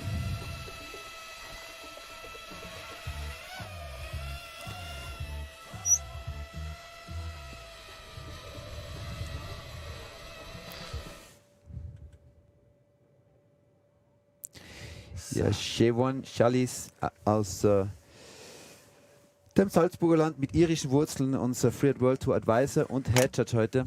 Auch ein Mädel mit sehr viel Erfahrung, auch sie viele, viele Jahre auf dem Freeride World Qualifier unterwegs auf dem Snowboard. Und jetzt eine sehr akribische Advisorin, also wenn die, wenn sie Head Judge ist und weiß, kannst du sicher sein, da läuft alles gut, da gibt es keine Fehlentscheidung bei den Touches. So soll es sein. Die schaut dann ganz genau Paul, auf die Finger. Dein Temps war ein Score von, jetzt habe ich es nicht. Wo haben wir denn jetzt den Paul? Auf dem 10. Platz mit 69 Punkten. 69 Punkten. Das heißt, es muss bei dieser letzten Landung etwas gegeben doch haben. was geben, weil Okay. sonst hat es eigentlich clean ausgeschaut. Da muss sie irgendwo einen großen Abzug geben haben. Jonas Monier am Hot Seat, Paul Leton 2 drüber. Er ist auf jeden Fall im Finale, weil es Ist kommen er mal Nummer dabei. 2. So ist es. 12. ist er auf jeden Fall.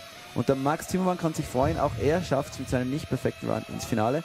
Aber jetzt Austria Represent, Florian Michelini ist Drop-in. auf Französisch Florian Michelini.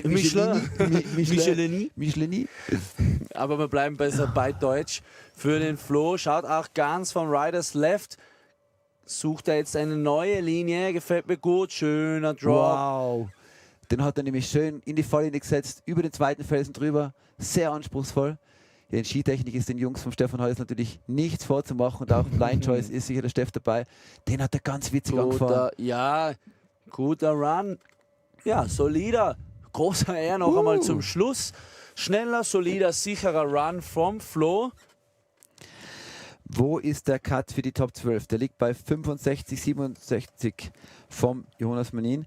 Und die, glaube ich, müsste mit diesem Run gerade und gerade überschreiten. Oder? Nein, ich darf nicht sagen. Du darfst nicht sagen, das nennt man dann so diesen Commentators Curse. Ja. Ich lasse mich immer hinreißen, hör sofort wieder auf. Gratuliere dem Florian einfach zu seinem Run und fertig. Er ist happy, ihm wird gratuliert mit 19 Jahren. Der hat noch ganz viel Zeit, der hat noch viel Contests vor sich, viel Freeride vor sich sozusagen. Guter Drop, aber hat zu keinem Zeitpunkt unsicher ausgesehen. Ja, er ist happy, das sieht man. Genau, ganz smart gemacht, sich nicht oben eine ganz spektakuläre Entry und den Rest des Runs nicht das Schwierigste ausgesucht, schön flüssig geblieben. Keine Try-and-Error-Moves beim Tops, winkt uns da, freut sich. Und wir sind gespannt auf den Score. Wir würden uns sehr freuen, ihn in der zweiten Hälfte zu sehen, wo er dann der einzige Österreicher wäre. So ist es. Also, wenn er es auf den 11. schafft, ist er sicher dabei. Mit dem 12. hat er noch eine gute Chance. Und Am sonst 12. ist er ganz, ganz schwierig, weil da kommt noch jemand, der da den ganzen Winter schon im Qualifier-Bereich vorne mitfährt. genau.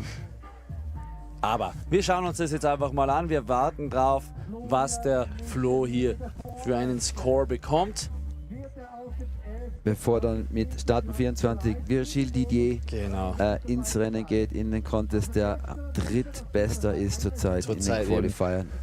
Position number 3 So. for the French guy who's coming next, but we're still waiting for the points of the Austrian Florian Michelini. Have a good feeling for the Austrian, but I don't want to say more. Yeah. Alors, pour tout le monde en France, les premiers 12 riders avancent, comment dit-on, pour faire les finals. Pour les autres, le jour est fini. Alors, au moment, 12e place, c'est Jonas Monet. Et on va voir la position de Flora Michelini. Et après, il y a le dernier rider, les premiers rangs d'aujourd'hui, Virgile Didier. Alors, tout ce qui est important pour le moment, être entre les premiers 12 riders, ça veut dire que tu peux aller sur le start gate une deuxième fois et faire le second run, le final d'aujourd'hui. Ja, merci dafür, dass du das auf Französisch jetzt übernommen hast. Ich hoffe mal, meine Französischlehrerin von früher schaut nicht zu, weil normalerweise sollte ich das auch können, aber wir sagen da einfach mal nichts dazu. Also ich war in Französisch immer zwischen 4 und 5 und erst wie meine Freeride-Karriere angefangen hat und ich viel in Verbier und in Chamonix war, ist mir aufgefallen, dass die Franzosen ja viel nettere Menschen sind, wenn man Französisch kann. Ja. Nicht nur die Mädchen, auch die Jungs. Und habe dann Französisch immer mehr dort gesprochen und mit der Zeit habe ich dann richtig erst gelernt. Dann weiß ich jetzt auch, warum es bei mir nicht mehr so da ist, weil ich eben keine Freeride-Karriere gehabt habe. Sagen wir jetzt einfach mal so, dass das der Grund ist. Genau. Nach 5 Jahren in der Schule. Wow, da geht's ganz eng her, denke ich. Also, ja. Der steht auf Nadeln jetzt sozusagen. Schauen wir mal da um den 19. Platz, 73 Punkte, Gabienson, dann 70 der Max Zimmermann, 69 Polator, 68 Anthony, 65 schon Jonas. Und also, das hat schon einen Grund, warum da immer 2-3 Punkte zwischen sind. 13. Platz! Flo! Ja, man sieht's, it hurts, es tut weh. Der denkt sich sehr jetzt schade. ein bisschen mehr Risiko wäre es gewesen, aber dann... Es war ein solider Run, Flo, Kopf hoch, du hast noch ganz viel Zeit, 19 Jahre, trotzdem, das war richtig schön, den Run anzuschauen. Wir dürfen trotzdem weiterschauen. Virgile Didier, der drittplatzierte Franzose, next one from France, Virgile Didier dropping in. Super consistent this year, a lot of great results, there's a reason why you are at the top 3, and look at this. A flawless 3 entering at the steepest part of the face, so his score already really high up. So if he is dropping out of the start gate or the Free World Tour qualifier, he is on the podium. Nice backflip, and that's one of the reasons.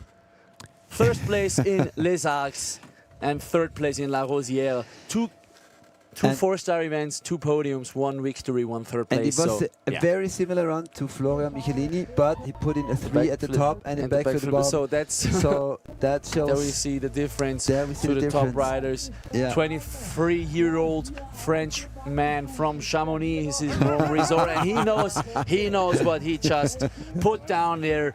That's a great score. So, and what's amazing, let's talk about the body language again. Yeah. It looked from the first turn at the start gate until the finish line like he was never going to have a chance to crash. It looked so comfortable. Looked like he hangs up the upside down, bam, legs of steel. Yeah. You know, doesn't lean back with his body, keeps the upper body upright. That's so comfortable. 90 points. 90 points. So, how fast was the judges? I think there was no discussion at all from these judges. 90 judges, 90 points. They just asked each other, was it the best run of the day? Yes. Okay, yes. 90. Okay. Bam. So, we are finished with the ski man category right now. In first place, we have Virgile. Let's go through it first really quickly. Virgile Didier in first place. Leo Drouet second. Lucas Bennett third. But the podium's not important. Important is all the riders until 12th place. Let's go through them. Victor Hillwoods in fourth. Fifth. Maxime Pézet. 6th place Hugo Troubat. 7th place Rudy Collet. In 8th place from Ireland Finbar Dog. In 9th Gabin Sio. On 10th place, Max Zimmermann, and then we have 2 more. 2 more, 11th place, Paul Denton, and 12th place, Anthony Cotte. So, you guys, congratulations. We will see you guys again. Grab a Red Bull and get back up to the start, because we will not stop the live stream today between the first one and the finals. Yes. So by the time the last category has finished their qualification run, bib number 1 for the finals of the ski males has to be the start gate already. In the ski women. Also Ulla ist schon unterwegs, die Nummer 1 der diesjährigen Freeride World Tour Qualification. Ulla. Proudly representing Freeride Academy Innsbruck. Und da fängt sie einen Ski. Nein. Und der ist weg. Und das war's mit dem heutigen Finalwunsch von der Ulla. Als erstmal tut uns leid. First of all, sorry for the ski girls that we did not get info that you start so quickly after the boys. We thought we have 2 minutes to wrap up the qualification run. But now we have, unfortunately, the time to get into it. Let's check once again. That was the entry was still rise, and I think one of his skis gets hung up in the snow or on the rock. On this, the left ski just stops. Just stops. The binding problems. It's always a small line with the bindings. Yeah, for us snowboarders it's easy. You just strap in, strap on.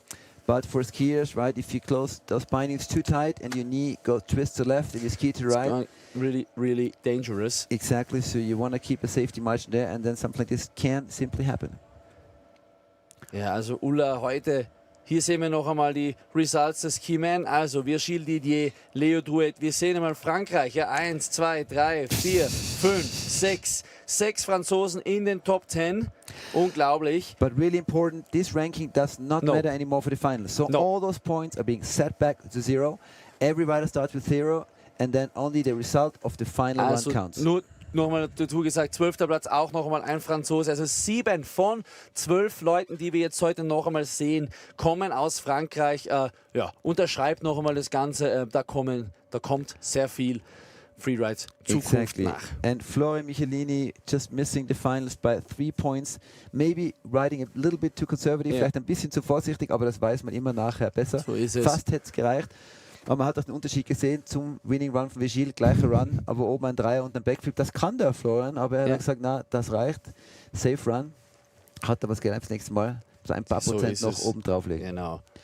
Und eben die Ulla. Und eben, wenn ich jetzt da schon auf den Gesamtscore der Qualifier schaue, bis jetzt sehen wir da bei uns hier heute im Montafon am Start Position 1 bis 6. Also die 6 besten Skifahrerinnen des Qualifier, Freeride World Tour Qualifier Winters bis jetzt hier heute auf der Zamang-Spitze. Das ist schlecht für die Ulla. Sie führt ja im Moment noch in die Qualifier. Genau. Sie wird heute allerdings kein Keeper-Resultat mitnehmen. Und es ist das heißt, sehr knapp vorne wird drin. Einiges zurückfallen, ja genau. Also wenn wir uns das anschauen, genau, da haben wir nochmal die Starting-Liste. Ulla ist schon raus aus dem Startgate und leider auch aus der Competition. Danach sehen wir Kelly Berton aus Frankreich, Petra Olsen aus Schweden, Lena Koller aus Deutschland und Lubana. Hier haben wir es ganz schnell durchgedacht. Und das sind auch eben, wenn wir nochmal auch kurz, ich habe es vor mir, das Overall-Ranking der Frauen. Also Ulla hat geführt oder führt noch natürlich und mit 5.100 Punkten, aber dann danach ganz dahinter aus der Schweiz Eva Bartola mit 4.950 Punkten, Mia McNabb aus Frankreich mit 4.890 Punkten und das die Top 3, also ganz, ganz knapp beisammen. Dann ein kleiner Gap zu Platz Nummer 4, Lou Barin aus Frankreich, 4.250 Punkte und so weiter. Das können wir uns dann alles im Laufe der Competition noch genauer anschauen. Also sehr, sehr knapp. Schade für die Ulla, dass es jetzt eben für heute eben ein No-Score wird. Ja, und so wie sie da oben reingefallen ist, ist mir schon vorgekommen, dass sie auch ein bisschen taktisch unterwegs ist, weil sie hat gewusst, heute ein Resultat in der vorderen Hälfte, ein Platz im Finale hätte sicher gereicht, um ihren Platz für die Challenger Series und damit auch das mögliche Ticket dann für die World Tour für 2025 zu sichern. Diese Chance hat sie jetzt mal vergeben, je nachdem wie das Ranking sich noch aufschichtet, kann es aber trotzdem noch funktionieren. So ist es. Und jetzt eine kurze Frage an meinen Experten. Wie ist es jetzt, wenn ich im Finalrun einen No-Score habe? Bin ich dann trotzdem in den jetzt einmal Top 12? Ja, du bleibst auf jeden Fall im Finale. Genau. So ist es. Danke, Flo. Das noch einmal. Oh, werden die Herr DJ Bademeister hinter den Pokalen des heutigen Tages sehen. DJ Bademeister gefällt mir sehr gut, der Name.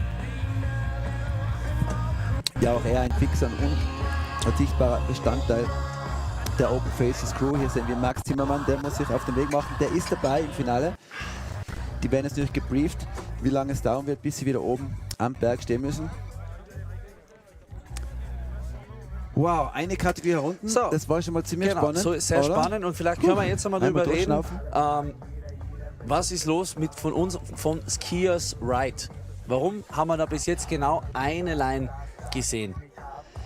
Warum, also was glaubst du, was ist deine Einschätzung, warum sie das auslassen und sich alle so richtig, wenn wir jetzt da raufschauen aufs Face, von uns aus auf der rechten Seite eben Skiers Left, komplett, ich will jetzt nicht sagen komplett abgefahren, aber schon sehr, sehr stark abgefahren und Skiers Ride Yeah, if so you gut wie noch if you nicht. do a free competition, it's really nice to have a certain rhythm. That means you leave the start gate, ideally do 2 turns, do a jump. Maybe go for a few turns, do another jump. Do a few turns, do another jump.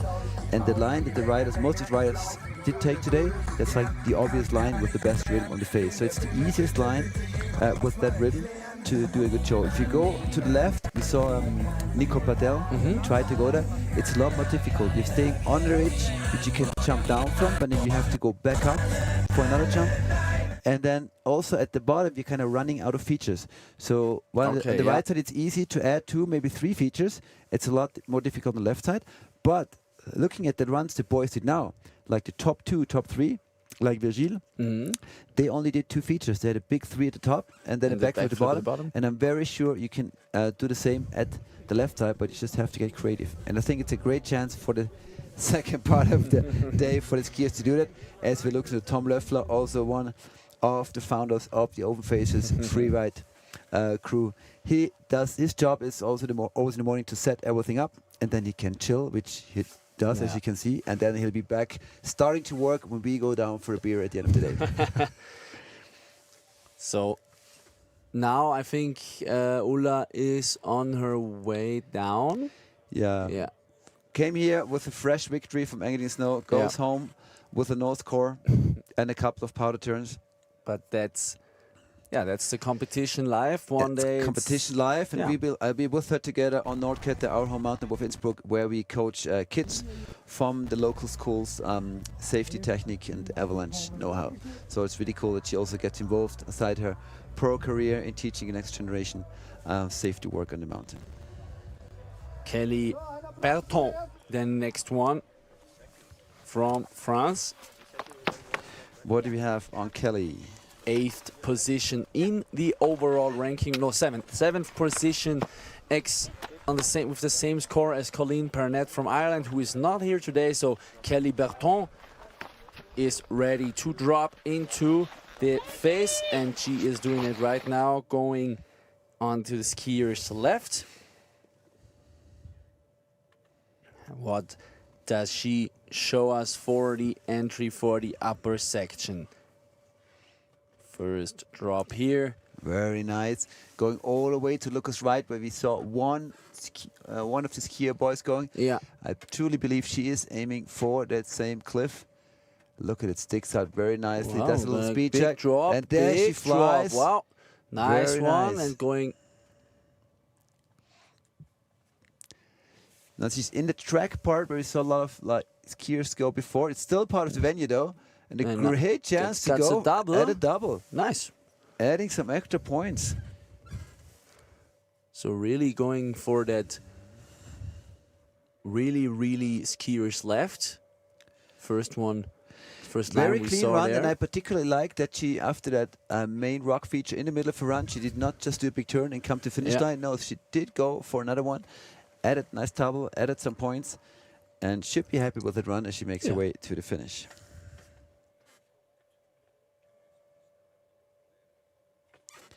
So we make the check here with the FIS Freeride World Tour regulations. The top 9 ski women of Region 1, that's Europe and Oceania, will be invited for the Challenger Series to battle it with the World Tour riders that didn't make the cut for next year for the tickets for the 2025 Freeride World Tour.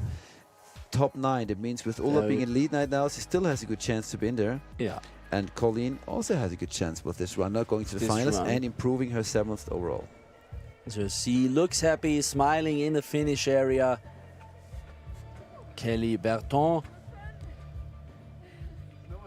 got a podium in La Rosière, the free 4-star qualifier place for her. 17th place in Les Arcs. Engadine also 5th place, so got some good points on the 4-star level already this season. And if she can stomp another run, she's gonna get some good points today here in Montafon as well.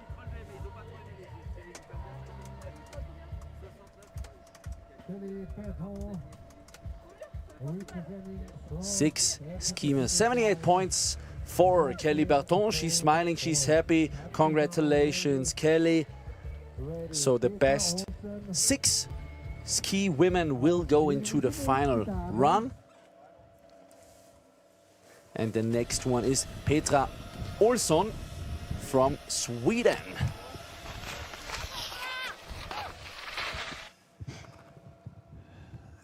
I don't know any Swedish, so we cannot say hello to Petra in Swedish. Maybe but we like just something say like, hello Petra and hello, have a great run. Have a great run. Wow, no hesitation. I really liked that entry. It's a blind entry, but she did it so well. Super nice. Some turns right now, looking also for this spot, which a lot of men. Yeah, and I think it's a little easier to ski that Little now drop because now. that should be one more turn as she's aiming for the last cliff at the bottom. Second drop. She won the 4-star event in Les Arcs this season. She had to take a little bit away of her fluidity before the very last area, but overall I think a very clean run. So very smart riding.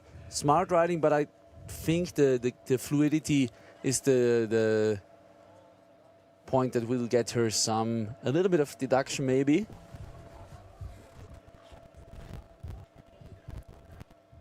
But she knows how to win 4-star events. In Montafon here 2 years ago, 4th place for Petra Olsson. And right now she sits at 10th position in the overall ranking. So a really important competition for her, given the fact that 9 skier girls move on to the challengers. It is like you said in the beginning, it is crunch time.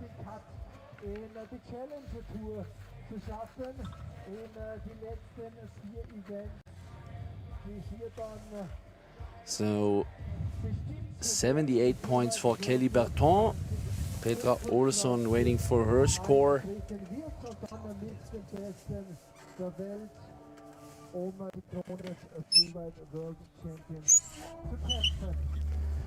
As the sun is rising higher and higher over the beautiful Montafon, Silvretta-Montafon mountains, we started to get cooked in our little truck here up the mountain. Not only because of the sun, but also because of the great riding from everybody here today, right? Exactly. Yeah, it's a little bit fresh air, a little bit of wind. And Petra still waiting for...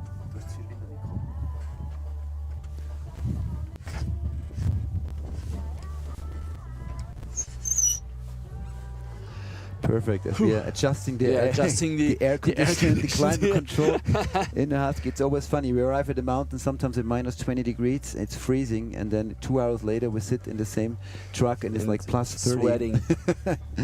So 70 points for Petra Olsson. Nice one. Yeah, if you're wondering why we are not having so many people here for interviews today, well, we're about 200 meters up from the finish line and from the spectators area. That is for media reasons, because the media truck needs a good reception, satellite contact and electric power, and we have all that here, but not at the finish line. So that's why we can't grab you, the riders, as easily as in other competitions for impromptu interviews. So the next one is already dropping in. It's Lena Kohler from Germany, also Lena Kohler aus Deutschland, jetzt unterwegs. Ich freue mich besonders, weil es waren in den letzten Jahren wenige Mädels außer Deutschland, die im Freeride Gas gegeben haben. Und sie gibt auf jeden Fall Gas. Die Aline Bock als Weltmeisterin am Snowboard ist auch schon wieder einige Jahre her. Wow, findet ihr noch eine der steilsten Stellen im unteren Teil des Faces. Super kreative Linie. Ganz toll gefahren, Elena. Sehr gut, dann noch einen Drop eingebaut. Richtig schöne Line. Also das und sucht jetzt da auch noch einmal wahrscheinlich ein bisschen Airtime da drüben. Ja, ein bisschen. Gratuliere, Lena, super Run. Und auch sie hat eben heuer schon gezeigt, dass sie auf 4-Stern-Niveau ganz vorne mitfahren kann. 4. Platz in Les Arcs, Entschuldigung, 7. Platz in Les Arcs beim 4-Stern-Event und 2. Platz beim 4-Stern-Event in La Rosière. 23 Jahre jung und fährt mit einem Lachen durchs Ziel und das darf sie auch. Das war so eine tolle Linie. Und der Max Zimmermann ist auch noch da gewesen, gleich gratulieren. Ja, der kann sich stolz sein. Also da über diesen Felsen oben rein, super clean und dann fährt sie ganz kreativ in diesen Rinne hinein, auf den Felsen, springt ihn runter, auch clean. Also für mich ganz eine schöne Linie und das weiß sie auch, deswegen ist sie auch so gelöst und stolz. Das ist immer schön, wenn man im Ziel nachher die Fahrer so lachen sieht. Wow.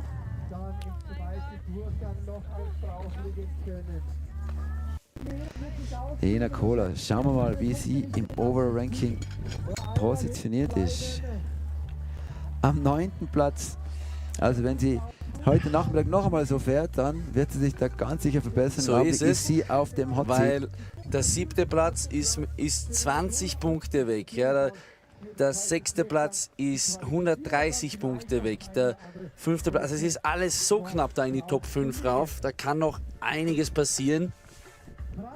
Und ich nehme mal an, da wird auch noch einiges passieren heute. Jetzt wollte ich vorher noch nachschauen. Und zwar...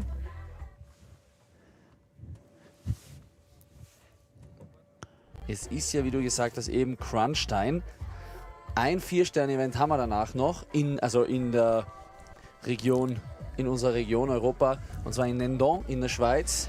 Aber heute eben, das ist der vorletzte, also es zählt. Also da darf man sich eben nichts mehr erlauben, wenn man da noch damit spekuliert oder damit das Ziel hat. Klar, aber die Ausgangssituation ist ganz eine andere, wenn du nach Nanda fährst zum letzten 4-Stern-Qualifier der Saison und du weißt, egal ob du stürzt, du bist trotzdem in der Das ist Challenge, natürlich super fein. dann kannst du den ganz entspannt nehmen. Ja. Aber wenn du weißt, du musst dich noch um 1, 2 Plätze verbessern, um die Chance zu halten, in der Challenge mitzufahren, dann bist du unter Druck und diesen Druck zu haben im Startgate beim Freeride Contest, der ist nicht gut. Das ist ja das Besondere bei unserem Sport, unserem Freeride Contest, wenn du im Startgate stehst, schau wie wunderschön das ausschaut. Unglaublich. Du hast ja nie die Sicherheit, was passiert. Ja, wenn in Kitzbühel die Streife aufgefallen, 67 Punkte, ich Platz hätte da 3. ein bisschen mehr gegeben, ehrlich gesagt. Ja, ganz aber knapp. Ich Also bin heute nicht am Judgen. Du stehst im Startgate und du weißt nicht, was genau passiert. Wenn du die Streife hinunterfährst in Kitzbühel mit 130 km/h, hast du das vorher auf jeden Zentimeter angeschaut, bis du hinuntergerutscht. Ja. Und hier im Freeride weißt du nie genau, wie wird der Absprung sein, wie ist die Landung, wie ist der Schnee, ja, wie weit werde ich da springen. Das ist immer spannend. Deswegen so ist es. Ist im Startgate ganz eine besondere Situation. Und jetzt wieder jemand aus Frankreich, eine Französin, Lou Barin. Und auch sie kommt daher und hat heuer schon aufgezeigt. Lou Barin. Wow, fühlt sich wohl im Steilen da mit den 25 Jahren. Aber im Volteron, wo sie herkommt, gibt es ja auch jede Menge so steiles Gelände. Und sie ist 4. zurzeit im Overall Qualifier Ranking der Freeride World Tour. Kleiner Äder eingebaut.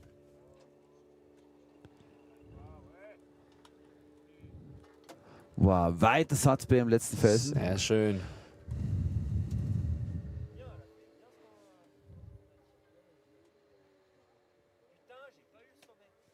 Eben auch im Engadin sich noch den 4. Platz geholt beim 4-Sterne-Event, 2. Platz in Les Arcs. Also die hat schon ordentlich Punkte gesammelt und deswegen auch 4. Overall. War jetzt, sagen wir mal,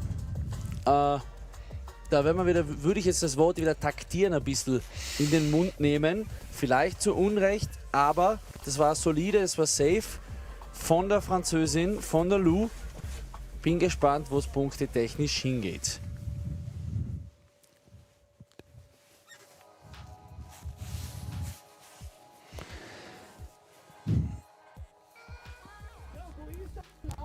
Ja, ich lehne mich nicht mehr hinaus, habe ich schon gesagt, was Punkte anbelangt heute. Das mache ich. Aber sie schaut happy aus. Und die Judges sind wieder gefragt. Also ich bin wirklich fasziniert. I'm fascinated by the fact that we see 99% of the traffic in this central part of the face, even though the Tamang Spitze has a lot more airs to offer. in all directions. But I'm very sure that once the snowboarders We're counting on the they snowboarders. will move over to more untouched snowboard, untouched powder. Yeah. So Lou was a pretty solid, pretty safe run from the French. Yeah, but I really liked about the runs of the last Kia girls that they stayed very creative in their lines, in the takeoff, finding powder pockets, maybe going for jumps that the ski boys neglected a little bit, and thus finding fresh powder in the landings, which is obviously what you always want when you fly over a cliff like these guys and boys and ladies do.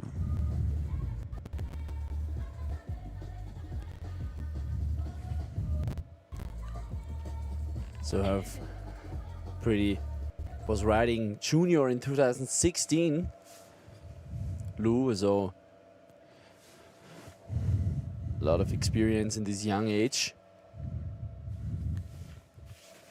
And it's I already have the live heat open, so it's gonna be, I'm not gonna spoil the insert. So once again, for everyone who's watching at home, we do not have the rankings at all times in our picture for you, but you can go to liveheats.com where you find Luba's score as well. Go to liveheats.com, enter Freeride World Tour in the search mask, choose FIS Freeride World Tour Region 1, and then you just click on events and look for the Montafon 4-star qualifier, and then on the category which is running live, and you will see the ranking of the event. Now we're gonna focus on Eva Bartola from Switzerland, the second best rider this year in the Freeride World Tour qualifier ranking, behind Ulla Gillot.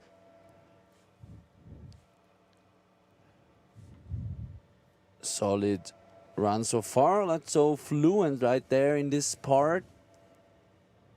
Going for the airtime here.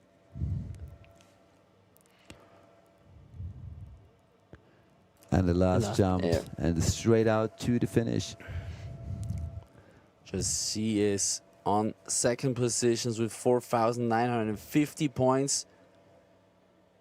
150 points away from Ulla. And yeah, they cannot really read her facial expression right now, if she's happy or not. We will see that when the score comes up here with the upper part again. So the fluidity was not that good. Still in front, Kelly Berton.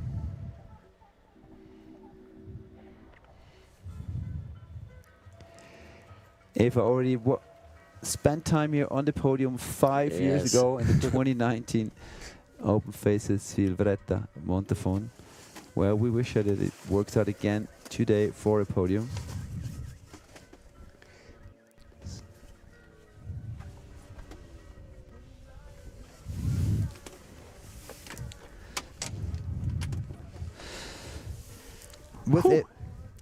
With Eva Bartola, we are halfway through the women's field. Do you want to do a quick wrap-up? Die erste Hälfte der Skimädels ist vorbei. Sicher unten. Genau, wir haben bis jetzt gesehen, leider eben zum Start die Ulla Gillot aus österreichischer Sicht einen No-Score mit dem Sturz, und Eva Bartola bekommt einen Score von 61,33. Das ist der 5. Platz zurzeit. Also da muss sie dann schon auch noch ein bisschen zittern. Mila Delerue. Ja, auch sie war heuer gerade noch auf, war sie heuer noch bei den Junior World Championships in Kappel oder beim Zweistein? Ich bin mir gar nicht sicher. Wir moderieren so viele Events, wo so viele Jungs und Mädels dabei sind. Wow, sehr progressiver Entry da oben. Da ist der Papa sicher stolz. Her dad, Xavier Delerue, multiple Freeride World Tour Champion on a snowboard, not on skis, is for sure watching, and she's proud seeing the entry that Mila is taking here. And she was in the under 18 this season as well. Freeride Junior got in Verbier the win in the under 18 category. Unfortunately, it seems like she got a little bit too low after her top features and started the traverse a little late, so she was very slow moving over to the Lucas Ride, to that big cliff feature. Nevertheless, making short work Wow, nice. Double. of the bomber, turning this roller almost into a triple. full speed, Delary family style. And pretty interesting, she got 2 comps in this season from one of the junior level in Verbier with the win in the junior in the under 18 and one in Brisson, 3-star at the adults event and also a win. Yeah, when you're at that age, once you have to, you can at the 18, you can enter both categories, so to say, the adults and the juniors. But once you do the adults events, you have to stick to them. So Yeah. eventually, her junior career is now over. But as you say, if she's winning 3-star events already in the skiing, then she's up for a great career there as well. Mallory with a bit of a long traverse in the middle of her face to get from A to B. Other than that, very strong riding. That top looks very solid, and then the cliff, which you see here, very solid as well. Super controlled, adding the bonus feature, and then even putting a triple floater in the lower half of her run. So the face is holding up very well. Yeah, I think condition-wise, we're doing great. There's no disadvantage for the girl to this point, having to go after the man, right? No, and still the wind is also not getting faster or more, I think. A little bit of wind still here, but nothing too bad, nothing too much. And also, yeah, also in the women's category, France representing a lot of girls, a lot of ladies here at the start. Exactly 1, 2, 3, 4, 5, 6. Which is half the women's field from France. 6 riders from France in the women's category, which once again proves. Well, you know, Austria, Germany, all Switzerland, ski racing is still very dominant, alpine racing. Sure. So the kids pretty much have to finish their alpine racing career, or sometimes 3-star career, to then get to freeriding. In France, kids do a bit of everything. Yeah, they race on the slopes, they do moguls, they do freestyle, and eventually freeride. So by the time kids like Mila arrive at the end of the child age of 18, they're super complete riders and almost every World Tour level.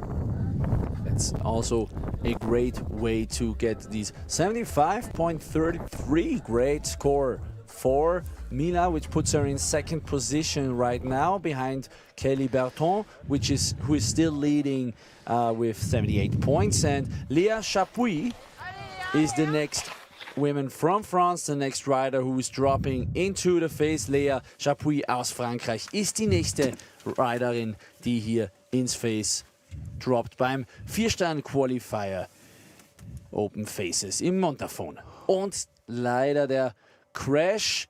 Spektakulärer Sturz, zum Glück am Ende des Alles Felsbandes. gut, ja. I'm grabbing my binoculars right now. She was waving her arms. She's about to get up. Her skis are right around her, so no problem for her to grab them and ski on.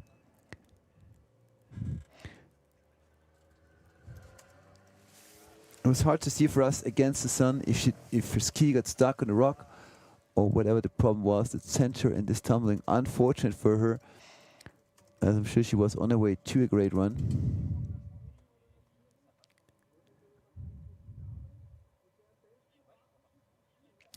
Yeah, Markus Cox-Kogler from Safety, I spoke to him this morning. He said, well, it's not all, well, it is all powder, it looks like powder, but underneath, you know, you have the hard layer, which was there before, and the wind obviously filled the face in differently at various places. Some areas you might have 40 cm of powder, others only 20, and some hidden rocks and grass fields are also waiting to grab your skis. So really difficult conditions also because we had not much snow till Friday. I think Thursday, Friday were the 2 days where it snowed a good amount, but before that there were weeks of no fresh snow, right? And that makes it also different layers, different powder layers, different snow layers, which makes it different to adapt, but difficult to adapt.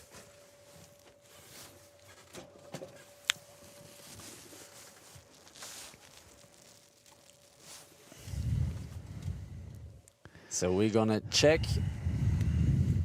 So Lea Chapuis went to Japan, if you wanted to know that, because she won the 4-star event Toyo Tires Japan Series in Hakuba, and also a 4th place for her in the 4-star event in Les Arcs. Oh, sorry. I had the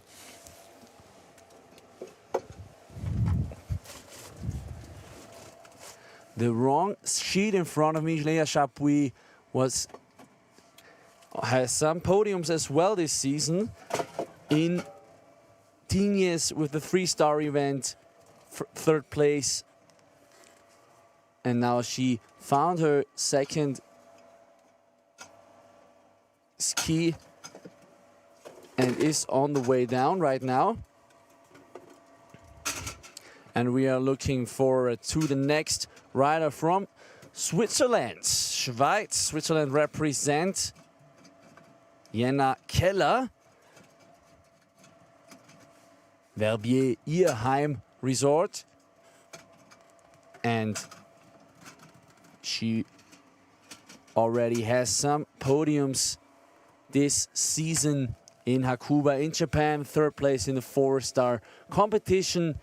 Und jetzt schauen wir uns die Jenna Keller an. Beautiful, the drone shots. I really love them when the drone is right above the rider. Looks so spectacular. Almost hitting a photographer there. Like, that was within centimeters. But is she finding a new zone there in the shadow with great snow. Look how it's laughing down up to the same rock that Lena Kola came to from the other side. Good drop With here. a nice landing.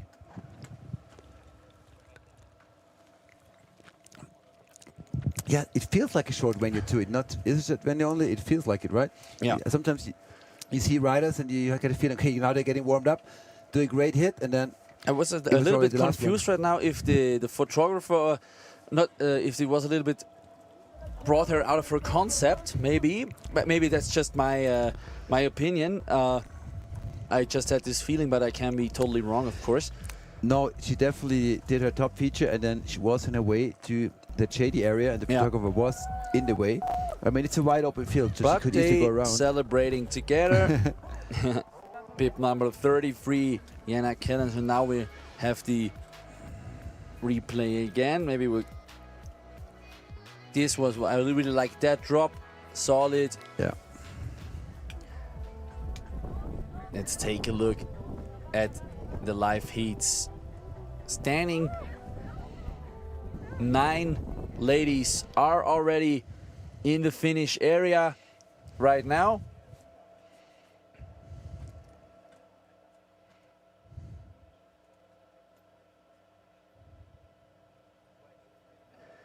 And there are still some really, really good riders left in the ski women category.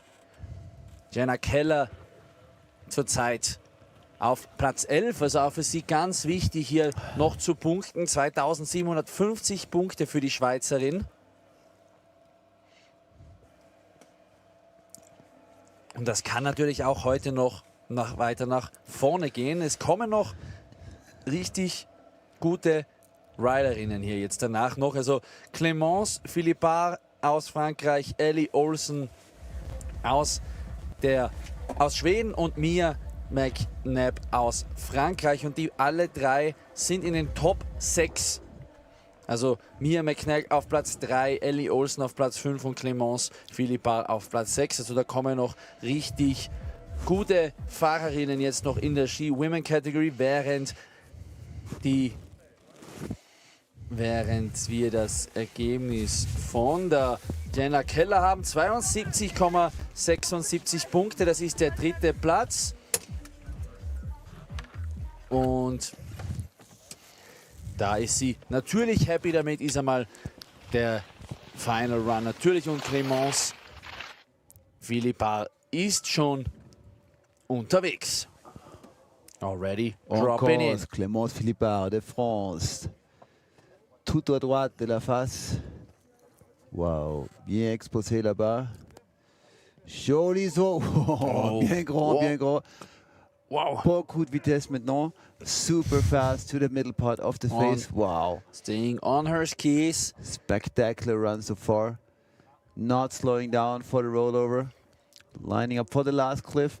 And there, I'm not sure if that was her plan. She skipped that last feature either because she got hung up or she just felt she wouldn't want to do it. Going for but airtime there no again. reason Little airtime. to go around it.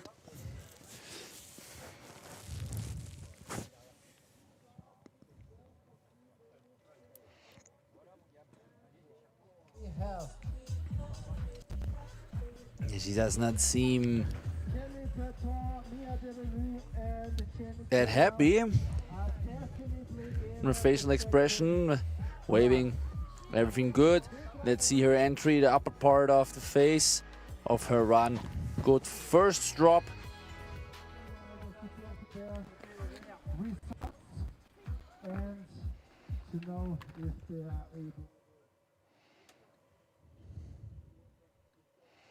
Clémence Philippard.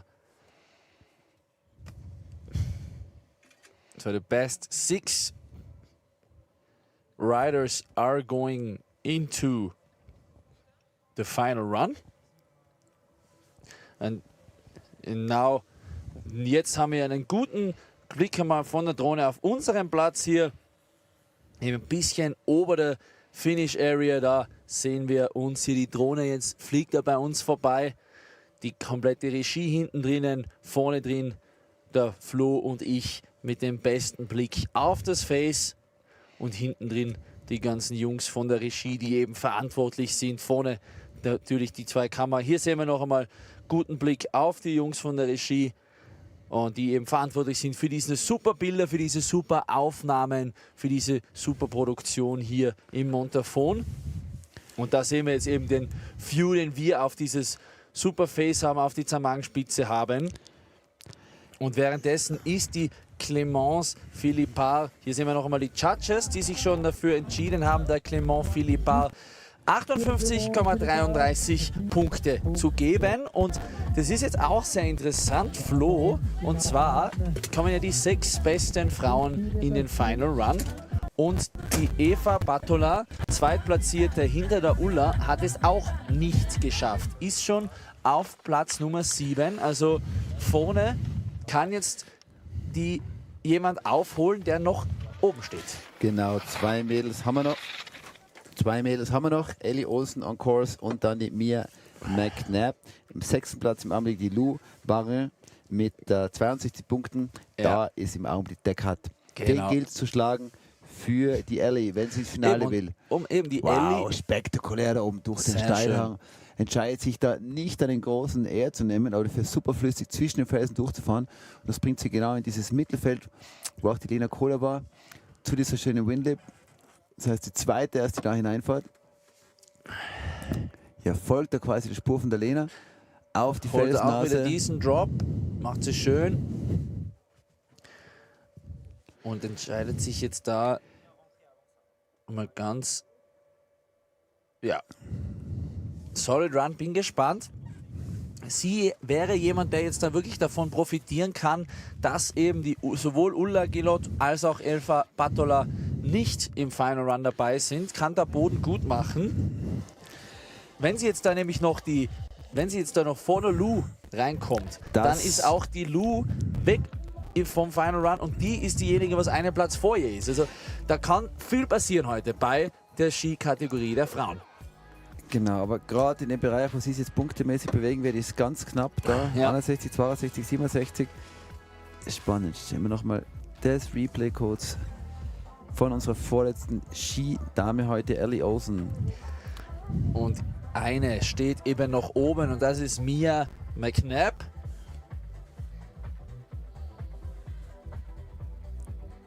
Ellie Olsen wartet auf ihre Punkte. Eben, da kann jetzt viel passieren.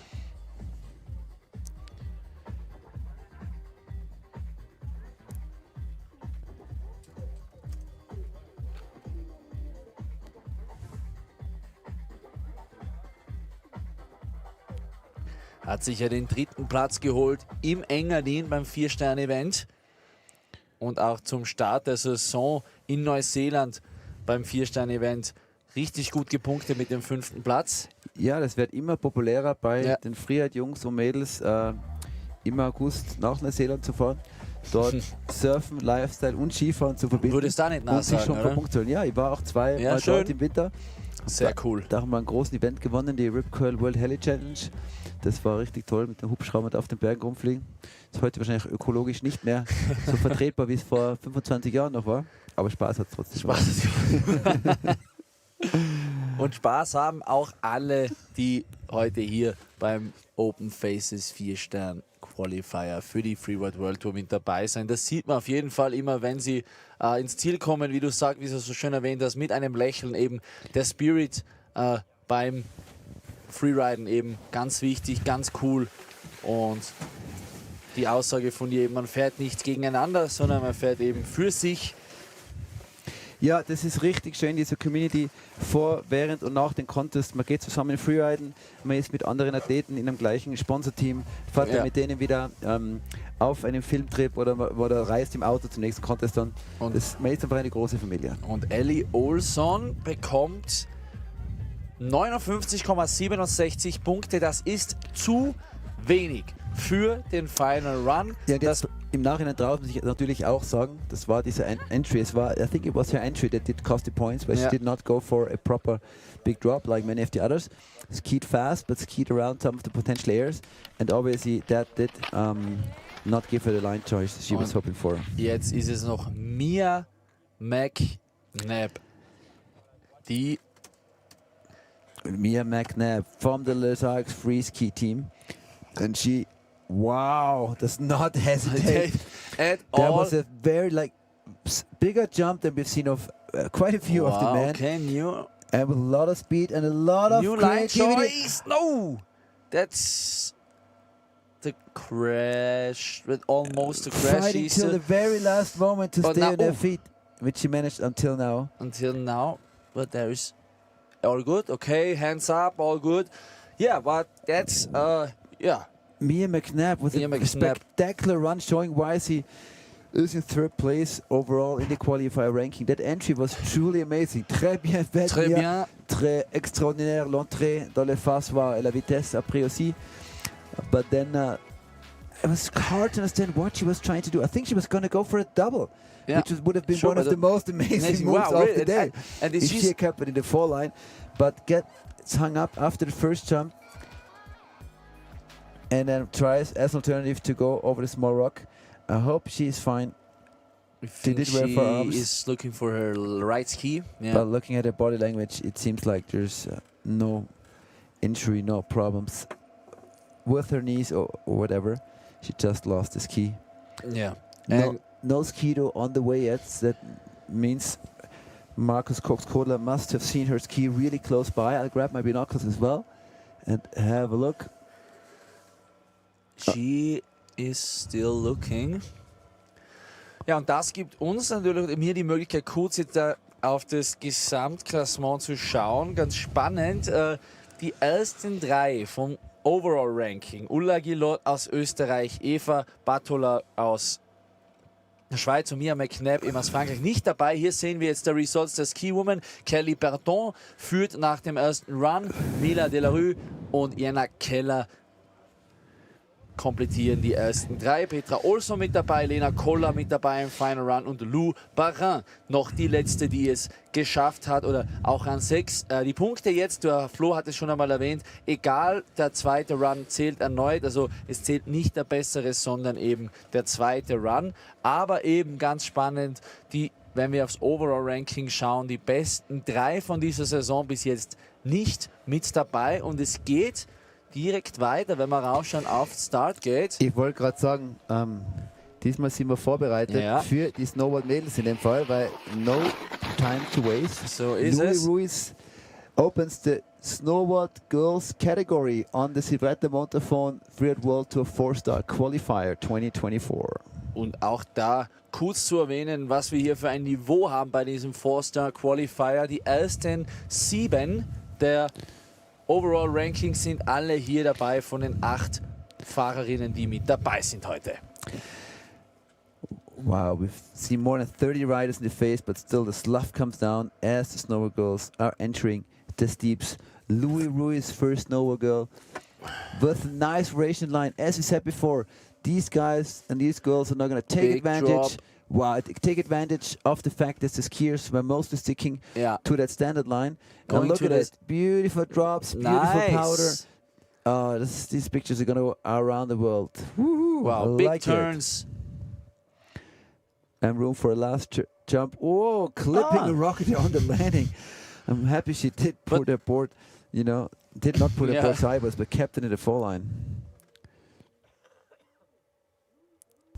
Jumping, flying into the finish almost. Very happy with her performance. Oh, she should be. Yeah. 30 years old from Tinia.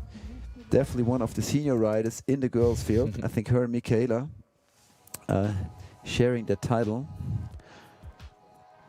How old were you when you stopped your snowboard bordercross career? Bordercross stopped with 22 years old. Oh, I hadn't even started it at that time, that age.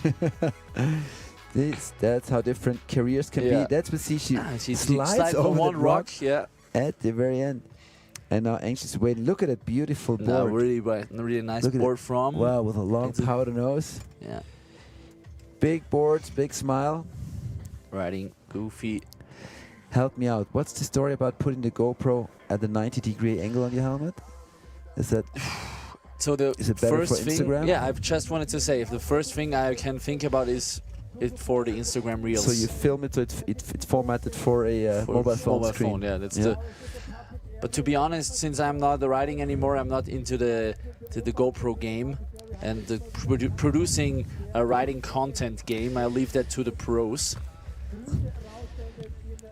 Well, we're still hoping sooner or later to have reason. a live chat running at the live stream, so we could put this question out there to the professionals. That would be great. Right? Yeah, that would be right, because there will be a lot of people who know this. So we agree on that right now, that we go up to our organizers and ask to have a live chat installed, and if not, we will just come up with it on the Open Faces Facebook site. Yes. Und jetzt, bevor während die Judges da noch die Köpfe rauchen, möchte ich sie schon einmal feierlich ankündigen. Sarah Bacher ist am Start und sie ist zurzeit die zweitbeste Snowboarderin in der Freeride World Tour Qualifier Overall Ranking. Ja, Sarah Bacher, die girlfriend of Vale Reiner, of last year's Freeride World Tour ski champion. They travel together, they ride together, they laugh together, and wow, I would be pretty stoked to both spend a season together on the Freeride World Tour. That would be great. Sarah also a former border crosser, right? Yeah, I think sure. she was in border cross before she turned to Freeride. She's a little bit younger than me, so she got into the international competition when I already left the international competitions. But it's also already, but you see that she has good technique on her board. Man sieht es einfach eben, dass sie früher eben viele andere Sachen auf dem Snowboard ausprobiert hat. Ja, Sunscreen bei den Judges natürlich jetzt auch wichtig. Und die Sarah, die hat natürlich das Selbstvertrauen heuer.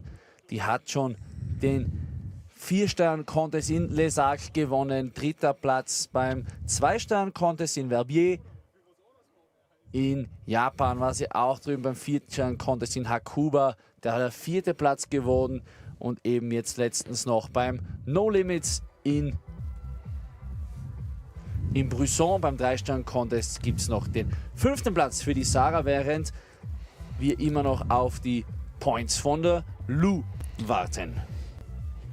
Ja, ich sag's wieder mal, die von euch, die auf Live-Heats sich einloggen, liveheats.com und dort die Freeride World Tour aufrufen, die können dann auf den Montafon Silvretta 4-Stern Qualifier Event klicken und haben hier das Live-Ranking der Kategorie, die gerade am Start ist, immer mit dabei. So haben wir es auch. Deswegen wissen wir schon den Score von der Louis. Der ist nämlich schon in Live-Heats, bevor er im Livestream erscheint. Das Aber wir heißt verraten ihn natürlich noch nicht. Das heißt aber, kann sich nur noch um Sekunden handeln, bis das Insert dann kommt und auch die Lou den Score weiß. Wir wissen ihn schon vor ihr.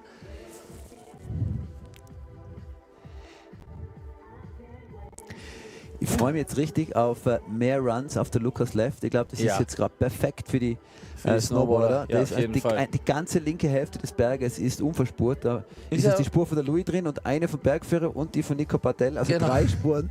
Und jetzt kommen hier 15 der weltbesten Snowboard-Jungs und Mädels und haben ein perfektes Menü angerichtet und brauchen es nur mehr perfekt ausnutzen. So, 74 Punkte sind es für die Lou. Starker, solider Run zum Beginn. Sie ist ein bisschen überrascht, habe ich das Gefühl gehabt. Und that's great, freut sich. Und jetzt ist es Zeit für Sarah Bacher. Noch einmal das Herz gezeigt. Und jetzt volle Konzentration auf die Österreicherin. Juhu. Das heißt für dich wieder Fernglas raus. Ich schaue mir das auf dem Screen an. Der Flo schaut sich die Details mit dem Fernglas an. Geht jetzt natürlich auch auf die rechte Seite von den Fahrern aus, vom Start aus. Lucas Left. Und haut da mal schöne Turns rein. Flüssig mit dabei. Sucht da jetzt wahrscheinlich auch die erste Airtime. Genau so ist es. Allerdings müssen wir sagen, sie hat oben nicht die gleiche Entry-Variante wie die Louis vorher, die doch um einiges schwieriger und spektakulärer war. Das heißt, vom Line Choice ist sie da jetzt im Augenblick noch ein bisschen dahinter, aber sie hatte noch den unteren Teil der Venue, um da. Fahrt er jetzt einmal ganz Lucas Left rüber, holt sie da noch einen kleinen Air, Jawohl. Nimmt den mit und flüssig dann ins Finish. Ja, du hast es wahrscheinlich gesagt, was jetzt einen Unterschied ausmachen wird, gell, wenn es zu den Punkten kommt. Ja, es war einfach die einfachere Linie, also die Louis ist so da oben, durch das zwar nicht super flüssig, aber doch spektakulär durch einen der steilsten Teile vom Face durchgefahren. Nachdem wir wissen, dass Choice of Line auch zum Overall Score zählt und einfließt und die unteren Airs eigentlich fast ident waren, glaube ich fast, dass die Louis da ein bisschen ausfahren hat. Was schätzt du? Ja, ich schätze das auch, vor allem wegen der Entry, weil eben die 2 unteren Airs wirklich ident waren, auch von der, von der Amplitude her, von der Weite her. Sarah Bacher mal mit einem, vielleicht, wenn man das Wort, was wir heute ein paar Mal schon gesagt haben, vielleicht mit ein bisschen taktischeren Run. Mal schauen. Also ich traue mir sowieso nichts darüber, aber ja, du hast wahrscheinlich recht. 74 Punkte war es bei der Lou. Trotzdem, hallo Sarah. 70 Punkte. 70 Punkte, genau das ist es. Auch solide für den Run. Wie gesagt, wir haben. Und da schauen wir aber schon, der erste Gratulant schon da. Super. Wenn der Boyfriend dabei ist, dann ist doch die Welt in Ordnung. So ist es. Walle Reiner und Sarah Bacher, unser Austrian Freeride Dream Team, together at the finish area. And they're going to be anxious and waiting for the next 6 snowboard girls because only 4 get to go back up. At the moment, it's Louis Ruiz and Sarah Bacher, but obviously they were the only ones to ride on for. So, and look at Noemi, where does she go? Wow. Right above the biggest cliff of the venue. Staying on that ridge, exactly what we talk about. We would love to see someone get creative and ride out there. Over a mandatory air, but she decides not to jump it in the fall line, slides over it. That'll be also a tough one for the judges. Super high line score, but not the best technique to go over those cliffs. And now approaching the same cliff that Sarah and Louis took. Also very fluid, no problems at all at the landing there.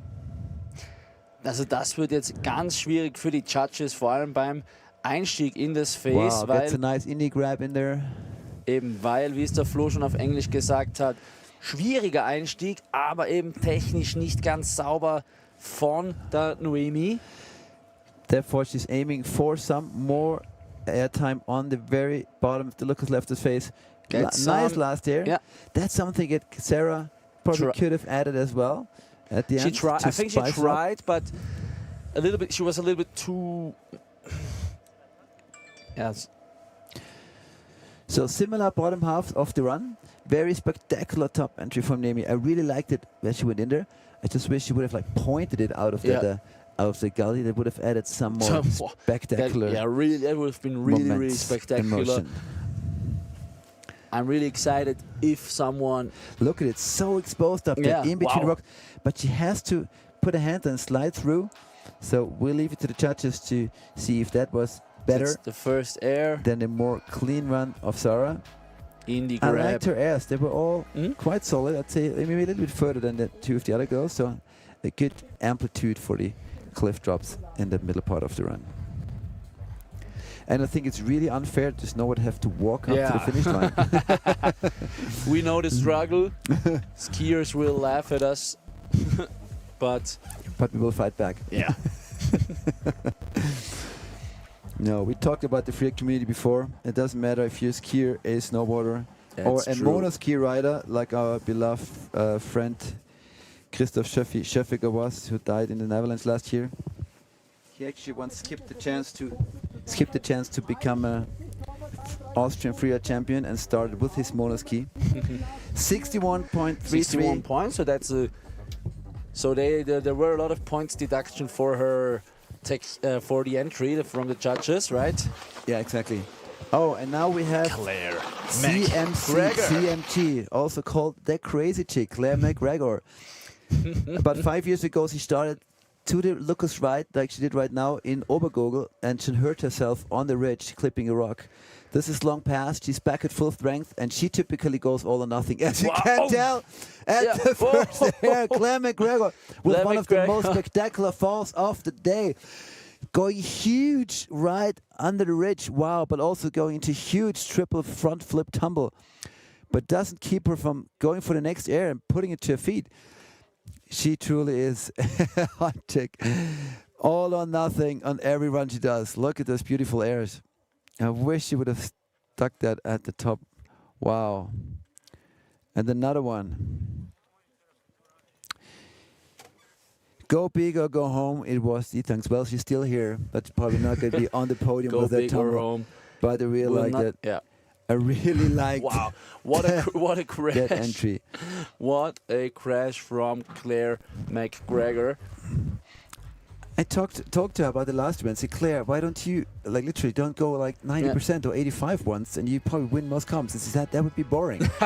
She literally said it would be boring. Look at it, no stopping, solid 5-6 meter air, and ba-bam. There you go. That's sound the third effects by Flo Ole. Yeah, that's what it feels like. Ta-dong, when you do that. Board head. Yeah. But I really like it. She just kept on riding as if nothing happened, right? Super nice. But unfortunately, there will not be. I don't know. But there will surely not be a second run for her. I don't think. Depending on gravity, it's between 5 and 10 points off for one per cartwheel. So let's average it by 7.5 times 3. That'd be like 25 points off the score she would have. 30 points for Claire.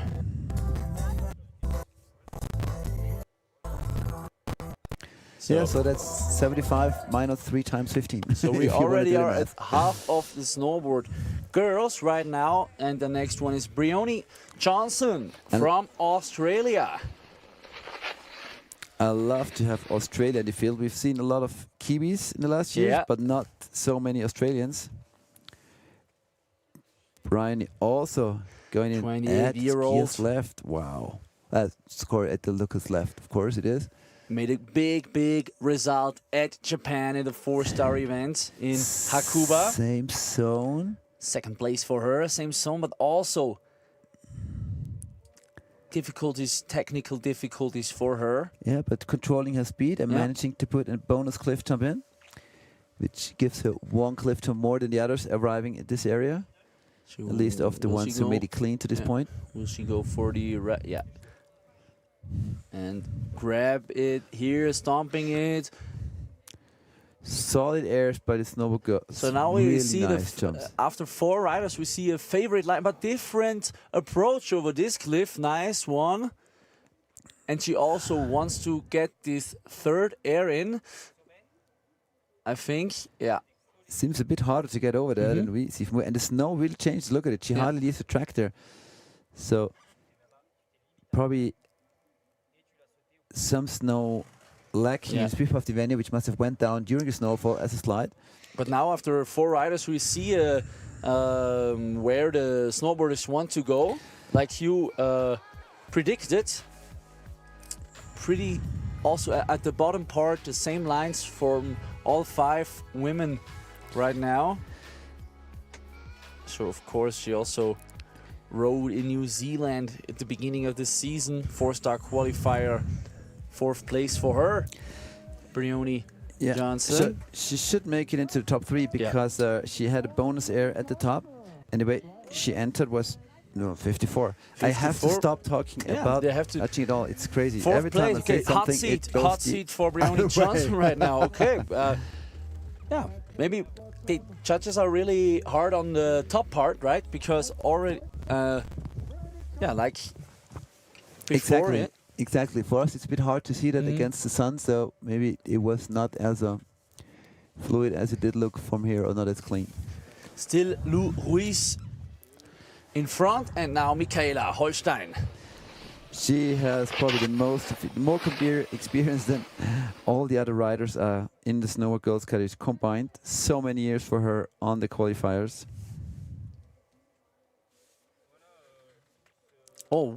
Wow, good approach right there. Different line.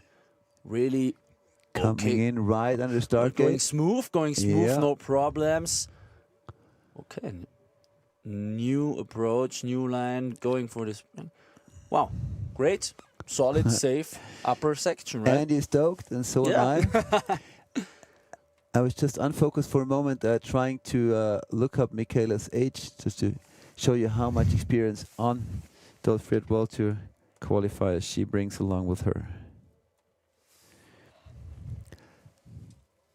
Nice, yeah. I asked her the last comp when 35 years old. I asked her the last comp when she will stop competing, and she said, "Why should I ever stop?" That's the spirit. I really like the approach. For 3-star event, great run from her. 3-star event, 2nd place in Bruzon. 4-star event, La Rosière, 2nd place also. So 2 podiums. Great season. So that's the reason she's 3rd overall right now in the Freeride World Tour qualifier ranking.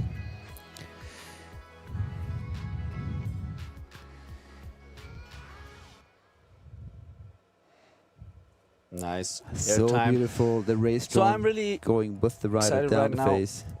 Yep. Because it was a great, really stoked about her upper part, about her entry into the face. So is she, I think.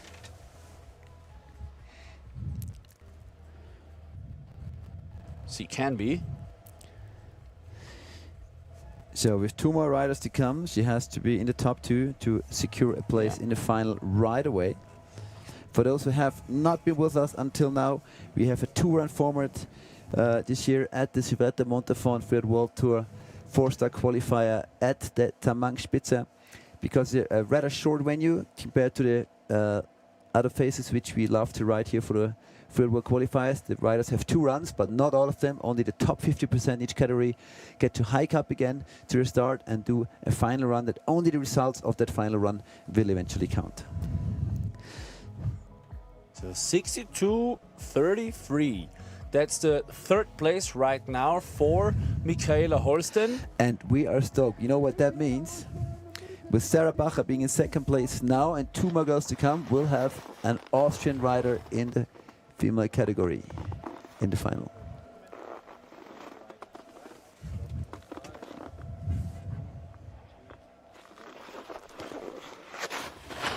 All right, in the start gate, our 2nd to last rider in the Snowboard Girls category. Claudia Binks and from Isha, Germany. She goes over huge exposure. Claudia to Binks Lucas left. aus Deutschland. Looking beautiful against the sky right now.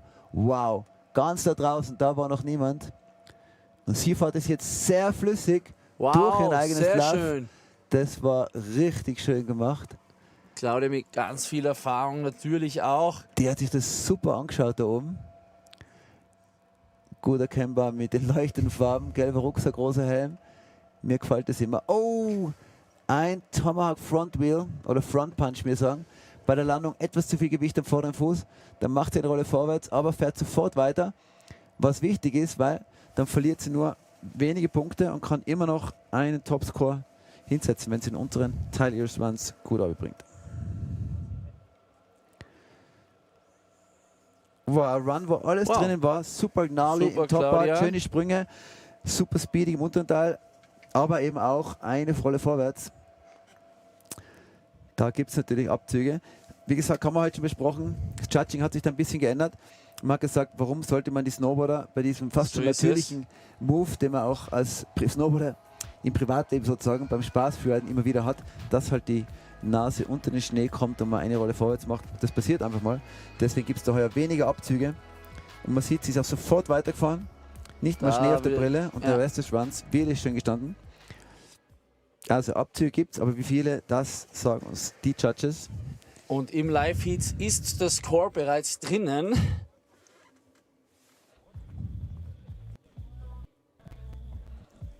Und für die Claudia gibt es 59,33 Punkte. Das ist nur 2 Punkte hinter dem derzeitigen 4. Platz.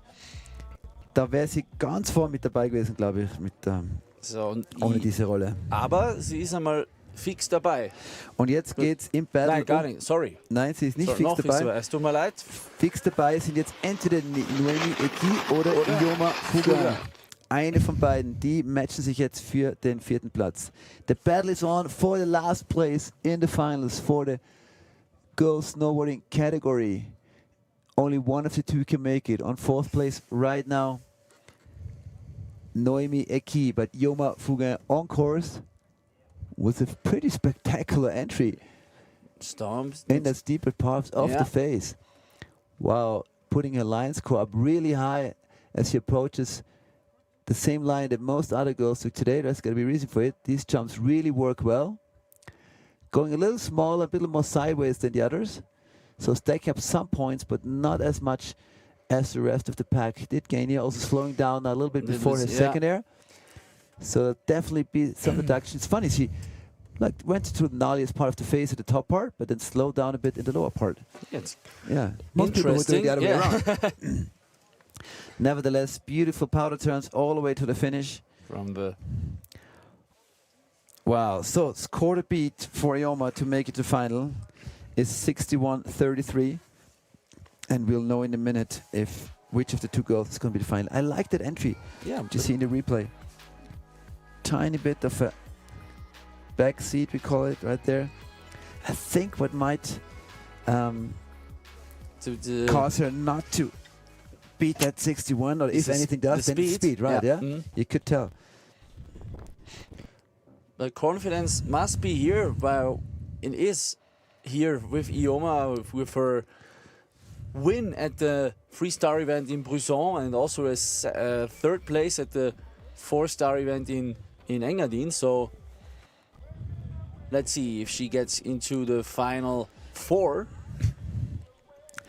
And then we will have a quick result roundup, because I'm sure the first men's snowboard is already started. Here, yeah.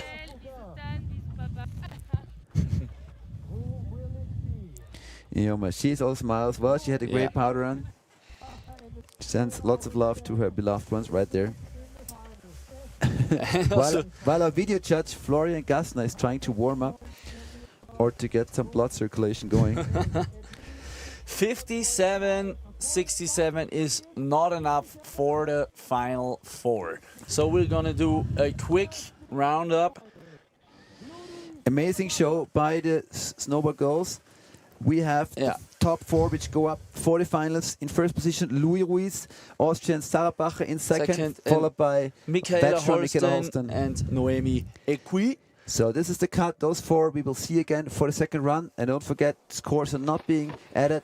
It's all set to 0, and the score of the final run and now counts. For the first snowboarder, the best name on the starter field today, Lucas Muñoz de Morales Pinazo from España. Viva España, Lucas.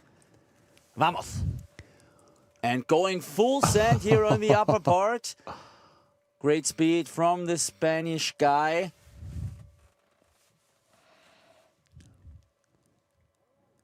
Opening And up a new rock. We haven't seen that one until now today.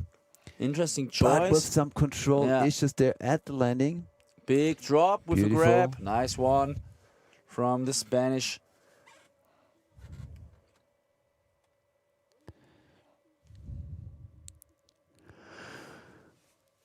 Wow. From Baquiera is his home resort. He claps his hands. I think he's happy with his run. Well, we're happy to have a Spanish rider here, and since he's the only one in the snowboard field, he gets a special treatment from us for sure. With giving a bit of Spain.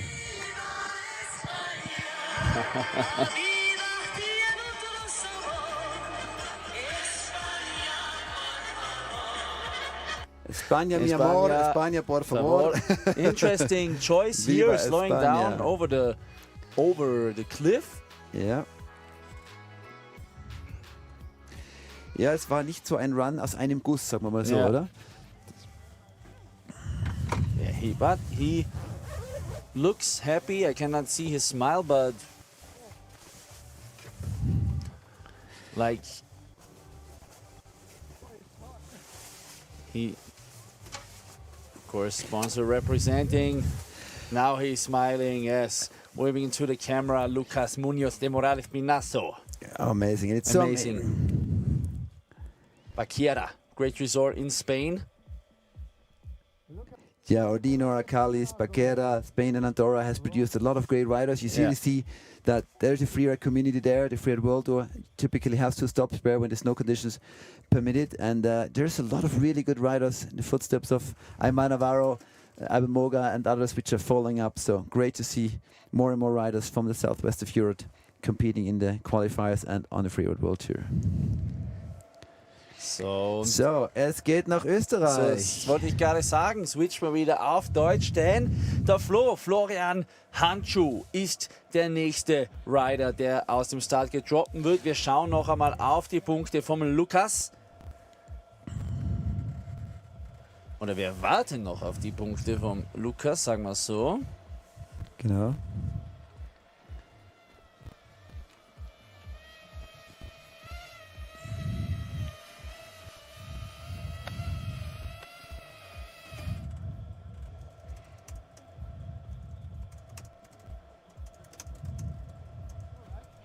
...65, genau, Lucas Munoz de Morales Pinazo startet rein als erster Snowboarder mit 65 Punkten, 65 points for the Spanish. And now Florian Handschuh aus Österreich und nicht aus Deutschland.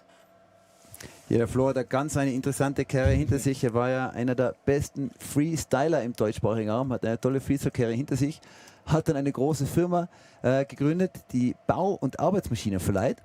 Und ist hoffentlich nicht ganz ausgelastet, weil er gesagt hat, ich will jetzt auf die Freeride World Tour. Und habe mich vor ein paar Tagen sogar angerufen, wo wir noch mal trainieren können. Und gesagt, du, ich bin einfach zu eingespannt mit eigenen Freeride Events. Aber wie man sieht, braucht er das Training gar nicht. Nice. 180 both ways, super flüssig jetzt. Einen hat er noch. Wow. Flo Handschuh aus Kösten, also geboren in Österreich, startet jetzt für Deutschland. Und haut einen richtig schönen Run raus. Schnell, solide, sicher. Also jetzt bin ich gespannt, was da die Judges raushauen. Hat sich ja ein Couple am Anfang vor der Season den ersten Open Phases 2-Stern Qualifier den Sieg geholt. War in Engadin beim 4-Stern-Event auf dem 3. Platz und auch beim 4-Stern-Event in Les Arcs dabei. Da aber leider ein No-Score geworden. Aber das wird es mal heute sicher nicht. Zumindest nicht im ersten Run. Ja, also ich glaube, der braucht kein Training von mir, kein Coaching, der Flo, der kann das auch von ganz dir alleine. kann jeder noch was lernen, Flo. Also, er schaut einmal stoked aus, er ist happy, glaube ich jetzt einmal. Und auch bei den Männern, bei den Snowboardern die besten 4, die wir im Final-Run sehen werden.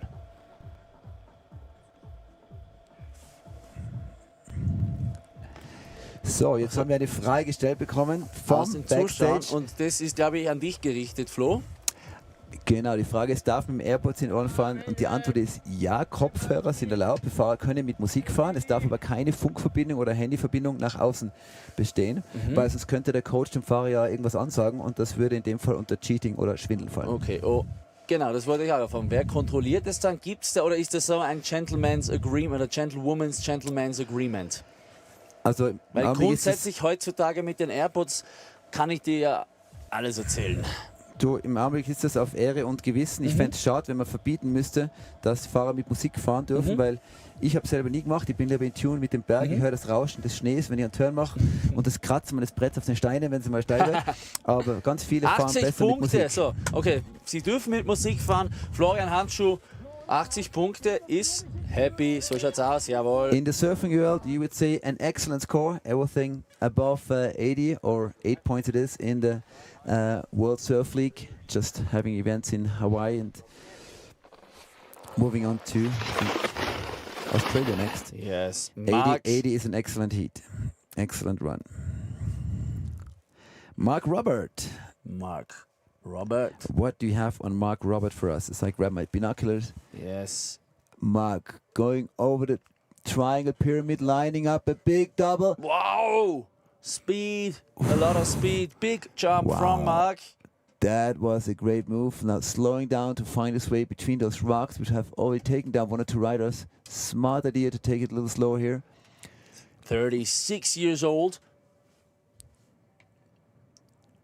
With a second place at the 4-star event in Engadin and a beautiful indie grab, but then losing control, being fully back, so we could see the base of his board in the air. So obviously there'll be a major deduction. Unfortunately, since the top part of the run was exceptional, that double was really, wow, top of the game in the men's snowboard category. Oh. Rules. So that's difficult for the judges right now. Wow, what an upper section.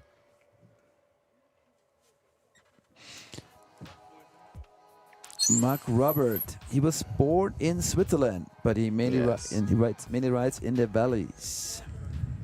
36 years old, on the tour since 2020. And he wrote us to say hello to his girlfriend Valentine, especially to his just 1-year-old baby boy named Vic. Yes. So a proud father in the finish line here. Hopefully they are watching, cheering for his dad.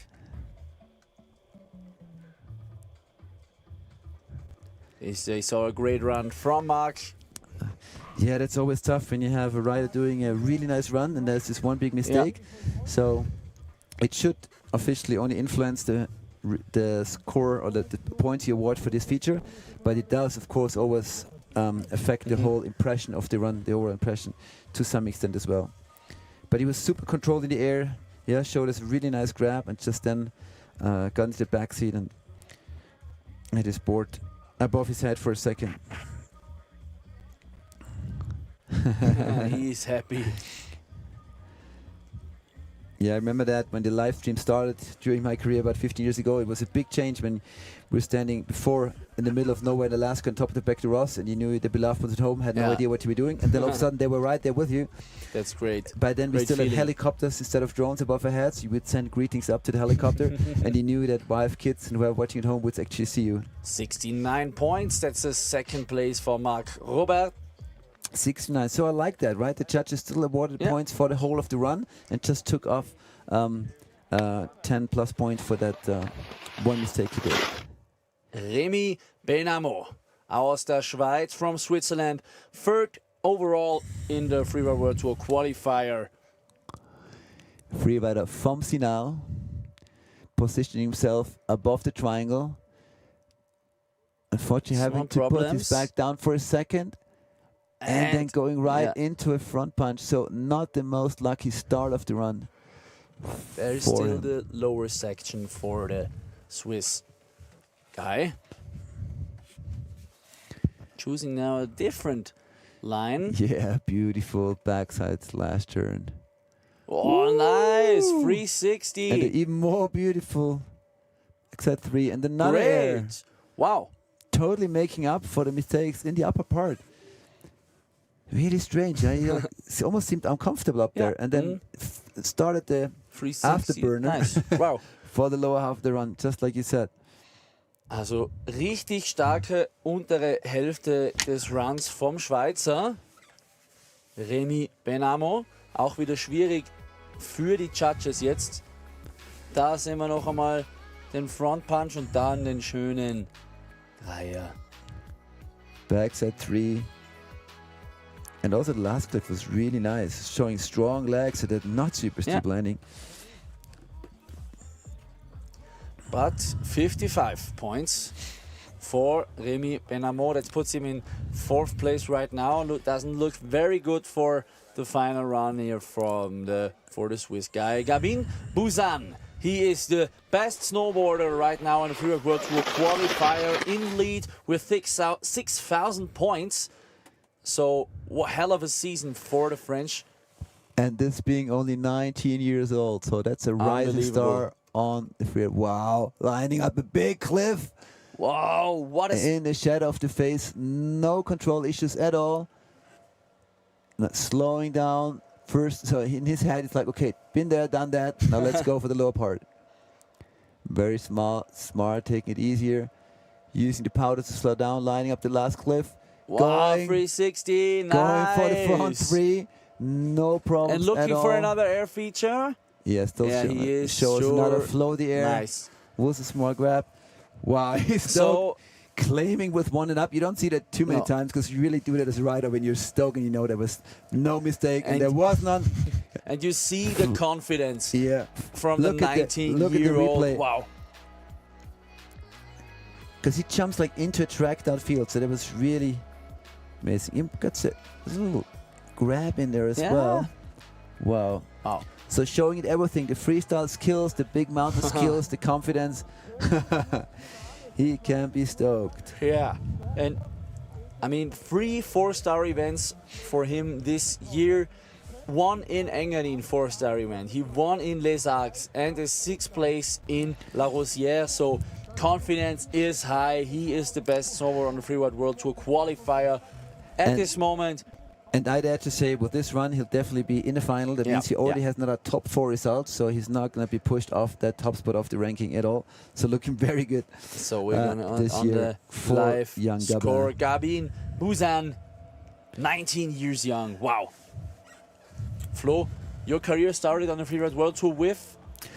I did my first comps when I was 24, and the Freeride World Tour was only founded a couple years later. So I think I was 29 or almost 30 when the Freeride World Tour had their its first year. So very different career approach than these guys. Yeah.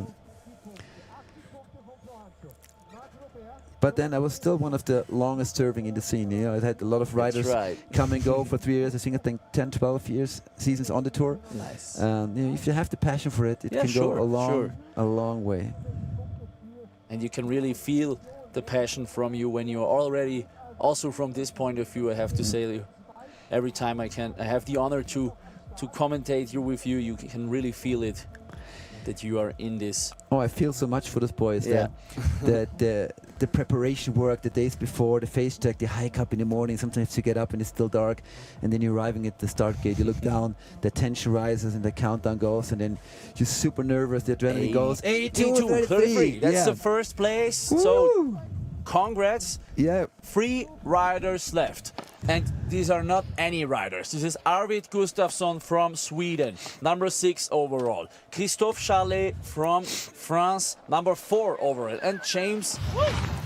So I have to get really, I don't know. He has to apologize for the pronunciation, James Feitsch. But now we're all eyes on Arvid Gustafsson from Sweden. Exactly. For me, it's actually binoculars on him. Traversing really high, trying to make it over as high as he can, getting to the top of the cliff. Wow, not stopping. I really give him props for that. He was still in a traverse and then turned the board into the fall line and jumped. New approach, just a tricky cliff because there's locks in the landing. Just manages to stay on his feet. Wow. Just to say, 22 years young. Here comes the backflip! Whoa!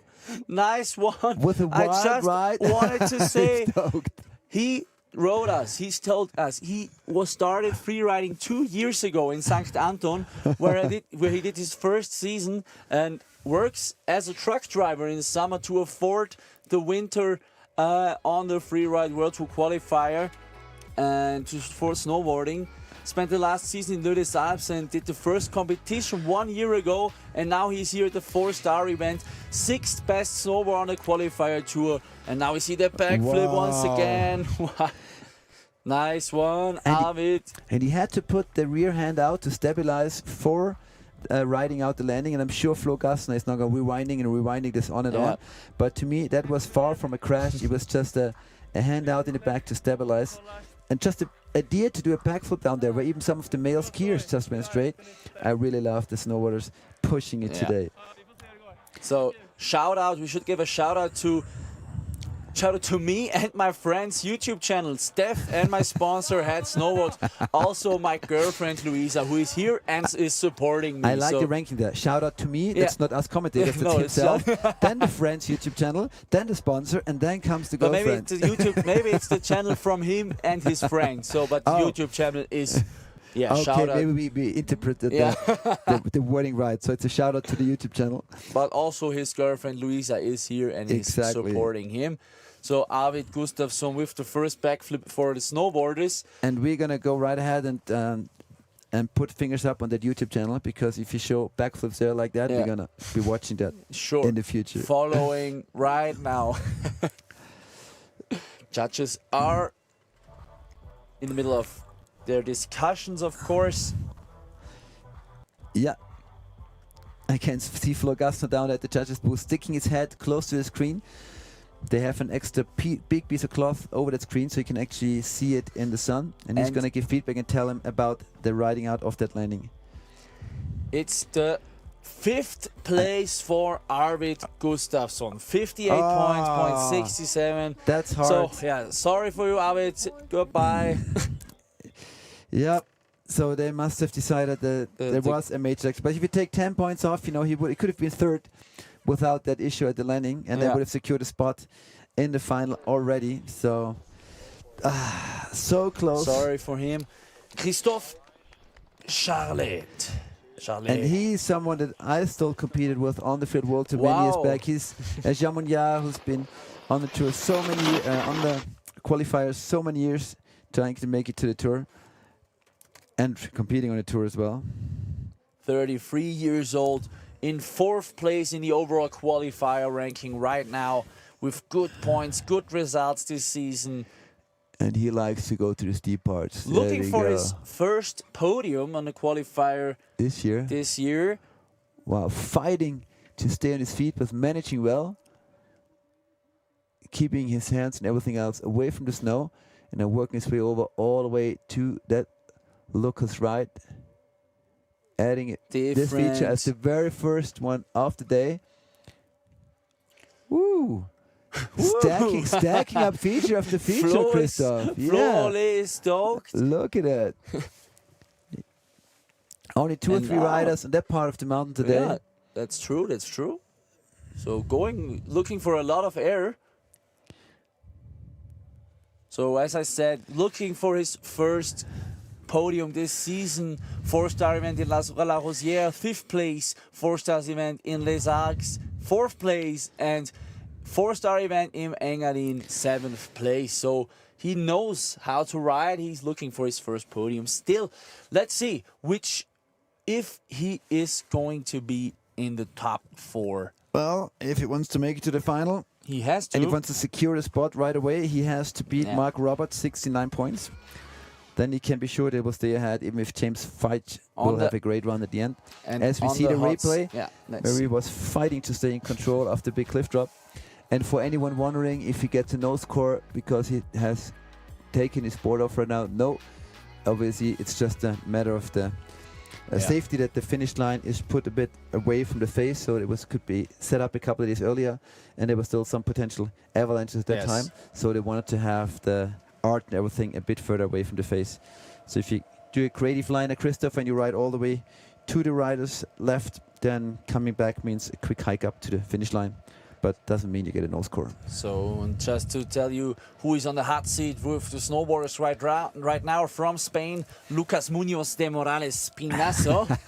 You love that I name. love that name. And also his riding, of course. And now we're waiting for the points of Christophe Charlet.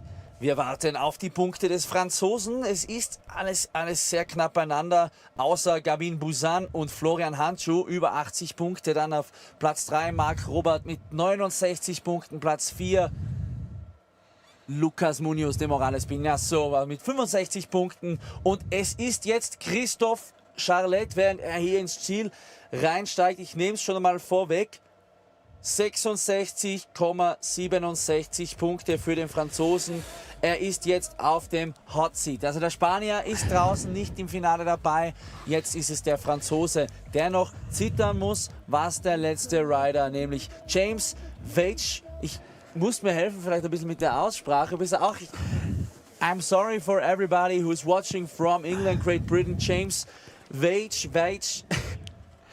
You know what? We just call him James V. James V. Jamie V is on his way and dropping into the face. The last rider on course into. Alors, c'est James V. C'est Christophe Charlet dans les finales. Good, big drop, big double Jusqu'à maintenant, c'est James V. But he's not British down the face yet.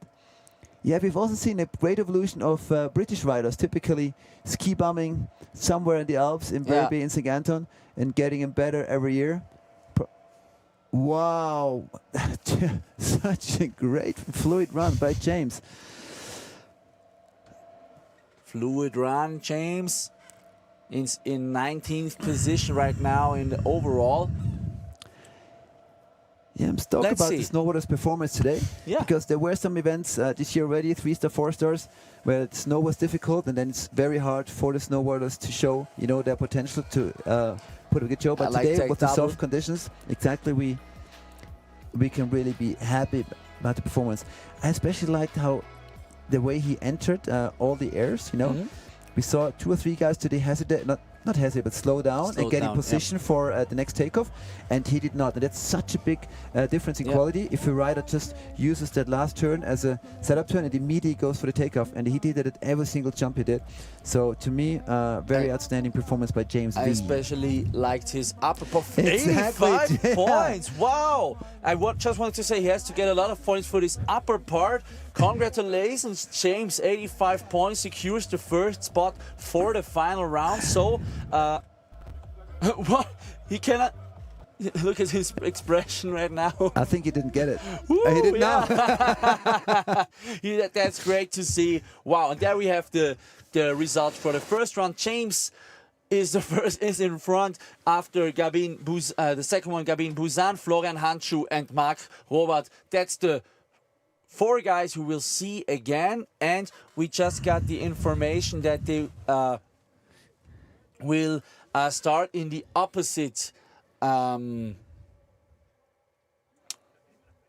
looking for the word in English. In the opposite, order of appearance right now. So James will be the last one again. I think. Are you sure? My information before the event was they're gonna keep the order of the bibs, but. Maybe we might can have changed. check this once again. Now I think we have the 1 or 2 minutes. I don't know when we're going to start exactly with the second run. But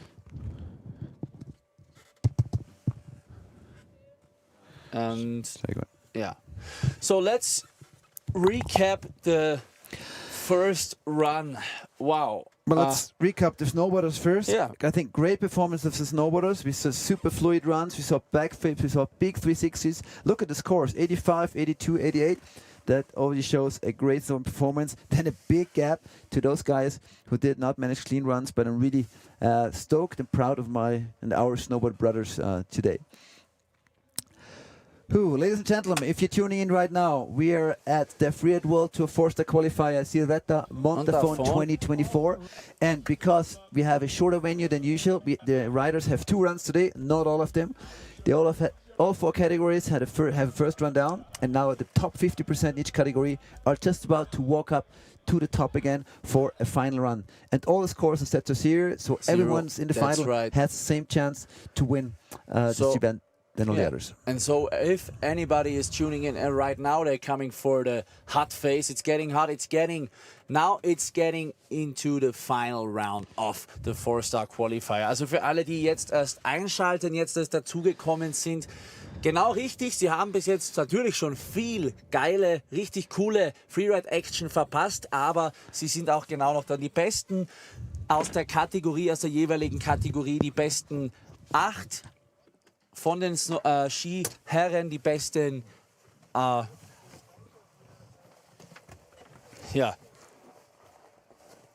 Und in Kürze geht es dann eben weiter mit den Final Runs und das gibt uns noch einmal die Möglichkeit, auf den Juniors Open Faces Wettbewerb zu schauen, der hier vor 2 Wochen stattgefunden hat. Da haben wir noch ein paar Highlights für Sie rausgesucht.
These were the highlights of the junior freeride competition open phases that took place a couple of weeks ago, and you see the start right now, and the skiing guys are already on top and they are ready to throw down the second run. And like Flo said, it's not that easy to go down the second time on the same phase, bringing up the energy once again, bringing up the mental composure once again.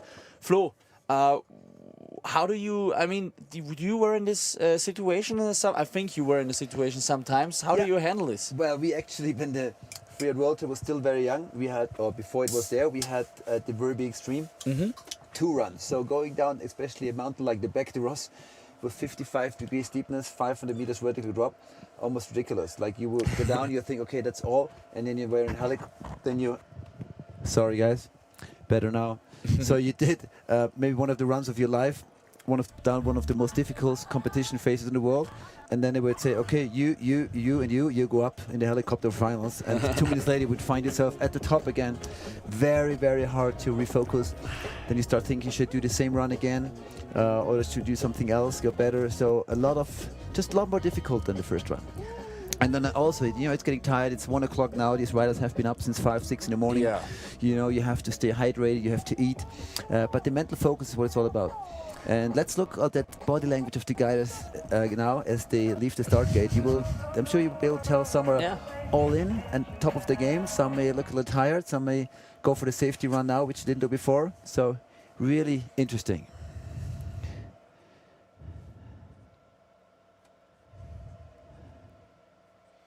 Also, und wir haben gerade die Info von unserer Super Regie bekommen, dass die ersten 4 Skifahrer, also ersten Ski-Man, schon am Start sind. Es dürfte in Kürze losgehen. Gibt uns vielleicht auch noch einmal die Zeit, um das, was wir jetzt kurz auf Englisch besprochen haben, noch mal kurz zu wiederholen. Also ganz, ganz spezielle Situation für alle Fahrerinnen und Fahrer, die jetzt dabei sind. Flo, du sagst es, wir haben über die mentale Komponente gesprochen. Vielleicht wiederholst du es noch einmal auf Deutsch, wie das dann wirklich ist. wenn man jetzt das zweite Mal rauf muss, es ist jetzt kurz 10 vor 1. Wie du es gesagt hast, seit 5 Uhr sind die schon wach, 6 Uhr sind da einmal schon runter und jetzt noch einmal rauf. Ja, wie geht man's an? Ja, gerade beim Freeride Contest ist diese Mentalgeschichte so wichtig, aber auch so schwierig, weil du ja von oben bis unten deinen ganzen Run ständig mit Überraschungen rechnen musst. Ja? Und diese Unsicherheit, dass du eine Linie zwar planst, aber ständig improvisierst, macht es so schwierig, im Startgate zu stehen. Wir sind ja nicht beim Alpin-Skirennen. Und, ja, und das Ganze nachher zu reproduzieren, ein zweites Mal. Ja? Viele Fahrer, wie wir gesagt haben, sind seit 5 in der Früh wach. Du musst trinken, du musst essen, du hast deine Emotionen, du hast vielleicht einen mega Run gehabt und jetzt hast du 90 Punkte Run. Der reicht normalerweise, um einen Contest zu gewinnen. Und jetzt musst du rauf, musst das Ganze reproduzieren in einem Face, das natürlich viel schwieriger zu befahren ist, weil jetzt schon über 50 Tracks drinnen sind. Also ganz spannend zu sehen, wer da jetzt die mentale Kapazität hat, nochmal einen draufzusetzen. Und wir haben das Signal bekommen. TV ready, we are ready, riders are ready. So let's go. Final run. Anthony Cott is opening the 4-star qualifier Freeride World Tour Open Faces Montafon. Let's go. Let's rock and roll. So Anthony Cott was the rider who just made it into the finals at the 12th place. And this is it. The final has started. Anthony Cott, ranked 12 after the first one, is first man on course in the final. And going big Opening in the upper section. This is where we saw a lot of doubles, and he does a single jump. Wow. Staying fluid, already at the bottom area, going for the traverse. Going for the back flip, big flip, spot in the landing. Crash from Anthony. He does have his keys on still, but obviously with a big crash, not on the podium today. Still, he'll be taking home at least the 12th place, probably better. Yeah. And a great upper section from the Frenchman, Anthony Cott. Here we see the first big air and then the backflip. he would, yeah, a little bit in the backseat on that landing. Then he was pushed back with his back into the snow. You can see, of course, but he can still smile. But of course, a little bit of frustration there as well. But It was a great effort. run, great effort, Yeah. great run from the French I'm just looking up the venue again, and I think if I was the organizer, I would have forced riders to go on the skate. Paul Next Danton. one, Paul Danton from Switzerland. So also one question is ended. We're going in reverse order according to the rankings. So the guy who was leading after the qualification will be the last on the mountain. Paul Danton, Mr. Backflip, goes for a variation all the way over, and you can bet we're going to see a hell of a backflip. I bet 10 euros he's going to do one right there. Okay, I'll take the wow, huge, and going for the big air. Great one, and is he searching for a third? Yeah, another was straight air, big one. What a big backflip. Great. Wow, pretty interesting, completely fresh line. For this backflip, I've given him a special song. What about this?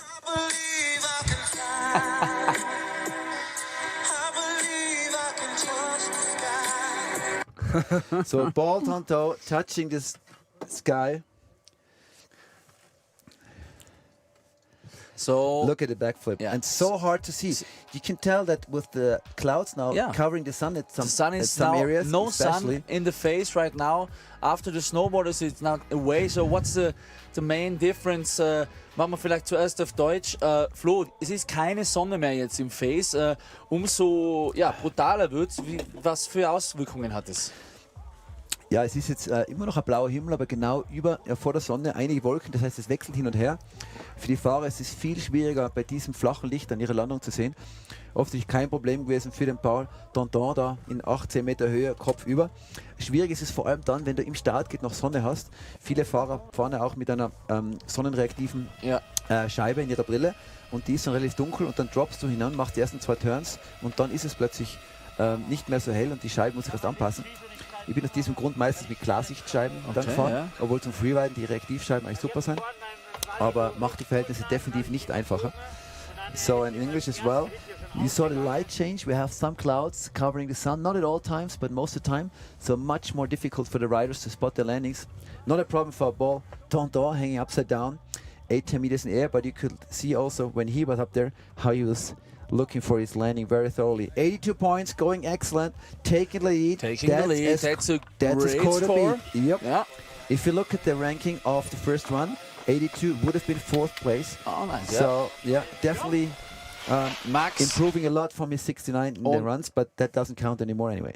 Genau, Max Zimmermann, also der Deutsche jetzt, der nicht ganz zufrieden war mit seinem ersten Run, es trotzdem ins Final geschafft hat und da ist der Double mal mitnehmen, Vollgas rein in das Face. Genau, der Max ist jetzt unter Feuer, der ist so emotional, wenn es dem mal nicht läuft, wäre das so stinksauer. Und der hat jetzt sicher diese Wut in sich. Wow, ganz neuer Approach. Backflip, wow! Und nein! Auch Max ein bisschen bleibt überdreht. aber stehen, schade. Neue Linien war auch Aber er für hat's ihn, ja, probiert. Shifty raus. Ja. Schade, Max, was für ein Upper Bar. Und der Backflip auch schön angetragen. Was war da los bei der Landung? Fliegt Switch ins Ziel. Also er hat auf jeden Fall für mich sich Da sehen wir einen rehabilitiert, schönen auch, Double. genau, auch sich selbst gegenüber. Das da oben war wirklich top of the game. Wow, da was ist der für Becky. Aufnahmen mit der Drohne. Hat Geil. eigentlich perfekt ausgeschaut. Ja. Da dürfte ihm auch eine Querspur zum Verhängnis geworden sein. Da sind doch ein paar Snowboarder hier quer gefahren, Ja. weil er hat dann eigentlich ganz bewusst die Ski nach unten drückend hingestellt. Also er war sich bis zur letzten Sekunde sicher, dass er nicht steht. Ja. Ich glaube, er wird trotzdem happy sein. Er hat es ins Finale geschafft. Er hat wirklich auch im Finale jetzt Vollgas gegeben. Max, you can be Max. stoked. Yeah. And you kept your skis on as Entertaining well. Run. For sure. Ja. Thanks to the sponsors. Max Schlag Zimmermann. auf Schlag Wow. geht's hier. Und jetzt sieht man, wie hast du es gesagt, da gibt es jetzt nichts mehr. Jetzt muss alles raus. Jetzt Now muss is the alles raus, time. genau. Du bist zwar mental und körperlich vielleicht schon leer, aber Ja. jetzt müssen die 100% raus und die hat der Max definitiv gegeben. Auf Big jeden Step Fall. up von seinem ersten Run. Leider mit der Schweinsrolle, wie wir auch manchmal sagen, bei der Landung. English, the pig roll. The pig rope over, yeah.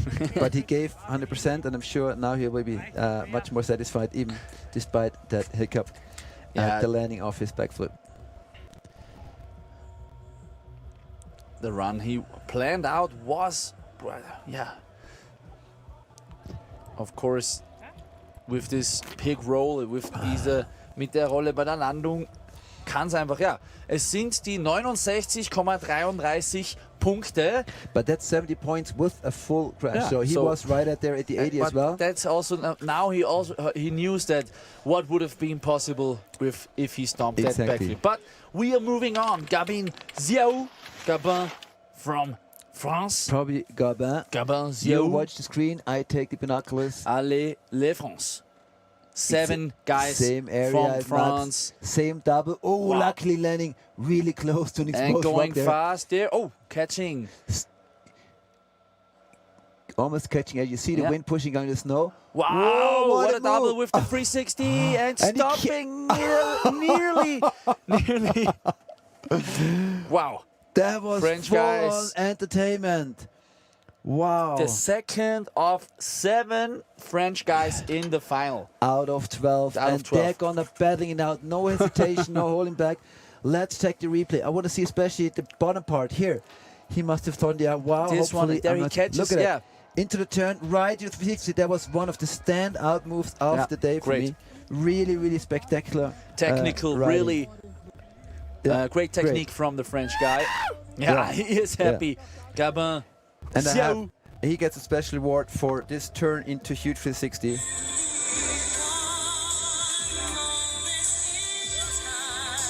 Yeah, even with the Houston celebrating with Gabin.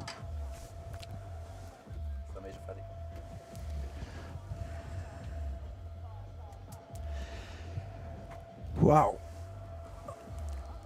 Amazing So, show as yeah, we're waiting for the score Freeriders. of Gabin. 4 riders now in the finish line in the final round of skiers, man, and the level is high and is rising, still rising. So I'm pretty stoked what's coming next.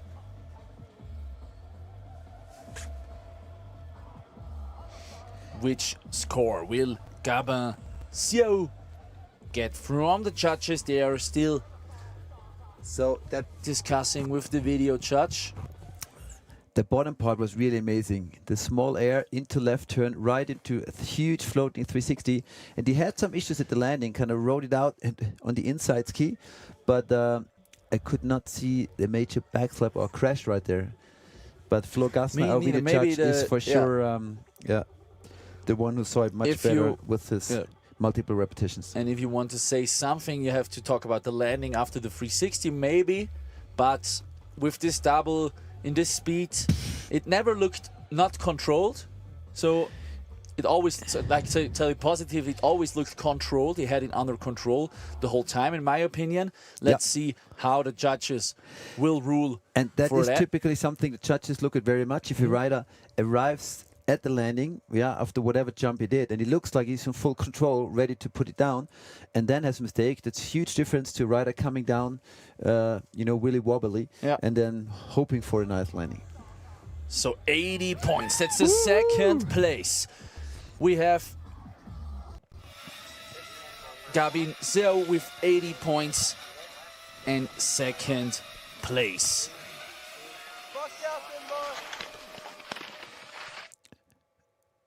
So Switzerland before in the first position, and second the French. And we are looking at the guy from Ireland, Finbar, with a huge drop in the upper section here. Skis stay on, but the crash will be too much for... Yeah, really backseated after this huge 360, and then he can't hold on to it and goes into like a sideways roll. I think he should have kept riding, but if you have a feeling that all that maybe he's like focus is gone, it's better to just ski down. Yeah, he decided so. But huge drop here. Look at the 360, and he was almost back riding, but really backseated at the tails of his skis. Yeah, you heard it. You had it, man. Yeah, that's right. Congrats, really entertaining run till his crash from Finbar.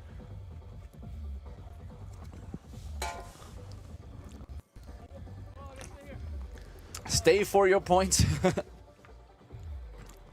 to my ski school, Montagne Magique, giving me time off.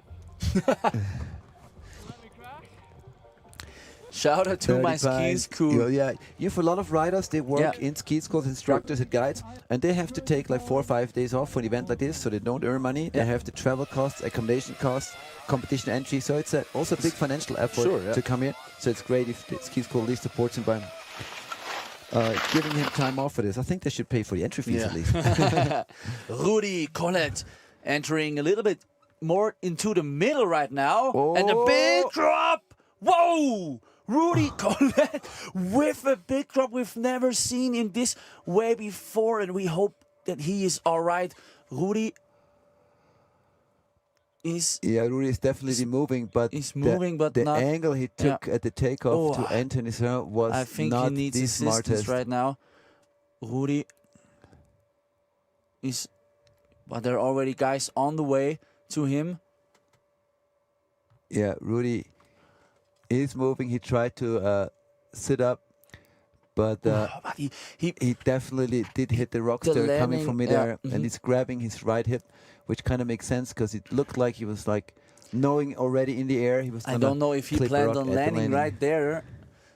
Also Wahnsinnsdrop von dem Franzosen, aber leider bei der Landung da ein bisschen auch in einen Gegenhang rein. Wenn ich mir das jetzt nicht eingebildet habe. Wir hoffen natürlich, dass da nichts Schlimmeres passiert ist. Kannst du mit dem Fernglas, Flo? Also es war, er ist auf seinen Knien, er bewegt sich, er greift sich immer wieder an die rechte Hüfte. Aber er bewegt sich mal. Also schwer zu sagen natürlich, ob er jetzt da unter Anführungszeichen nur eine Prellung hat, oder sich der mehr wehgetan hat. Auf jeden Fall hat er natürlich bei diesem Takeoff schon bei dem Takeoff sofort gewusst in der Luft, dass er da einen Absprungwinkel gewählt hat, der ihn also nicht genau dahin bringt, wo er landen wollte, sondern eher in einen Gegenhang. Und das ist immer das Gefährlichste. Du kannst als Freerider oft viele Meter über Felsen runterfallen oder über ganze Berge. Wenn du immer nach unten rollst, ist nicht schlimm. Aber wenn du ein Momentum quer hast zum Berg in aufstehende Felsen, das ist immer das Gefährlichste. Hier sehen wir es. Das ist Genau, und da hat er, glaube ich, mit der rechten Hüfte hat er hier den Rock.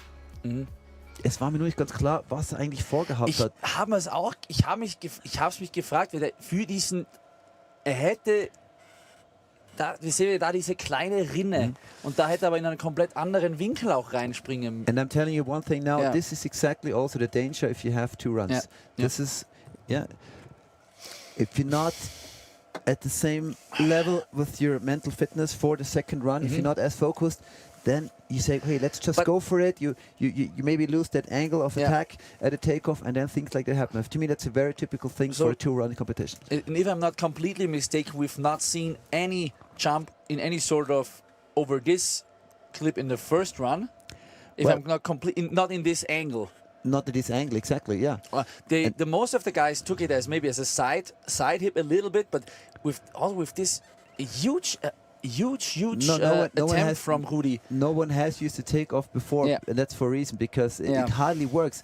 Look, if you look back at we can even see it here in the middle of the picture. If you take off the nose, which is in the sun right below the start gate, if you jump in more to left, it's all rocks. If you jump in more to Lucas right, you explode in the flats after 50 meters. So it is highly possible. That's why I was wondering, what he really planned. We just hope that he is all right. So Well, I'm very sure he's not like in life danger or anything. Yeah, He's of moving, course, he's but talking he to the crew, but he might have well hurt have a hurt himself on with his this right rock, yeah. hip or on his right side, on his upper anywhere. lap, because that's where he clipped the rock, Yep. and immediately after landing he put his hand there. So Yep.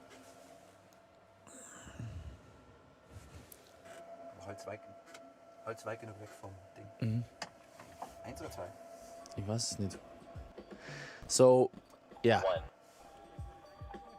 We see that two guys are already here to look after Rudi. Also, wie gesagt, Rudi Colette mit einem, nicht so, also einem sehr heftigen Crash, wird jetzt auch noch immer bei der Landung, bei seiner Landung behandelt, wahrscheinlich. er steht jetzt, das Er freut steht? mich sehr, ja. Okay, aber gut zu aber sehen. wenn der Rudi jetzt wirklich selbstständig da runterfährt, dann ist er wirklich ein Terminator. Also, wow. Wir hoffen natürlich das Beste, dass er, also natürlich wäre Best-Case-Szenario, dass er hier selber runterfahren kann. Wichtig auch, dass er jetzt steht. Hat am Anfang ja sich lang eben die rechte Seite gehalten.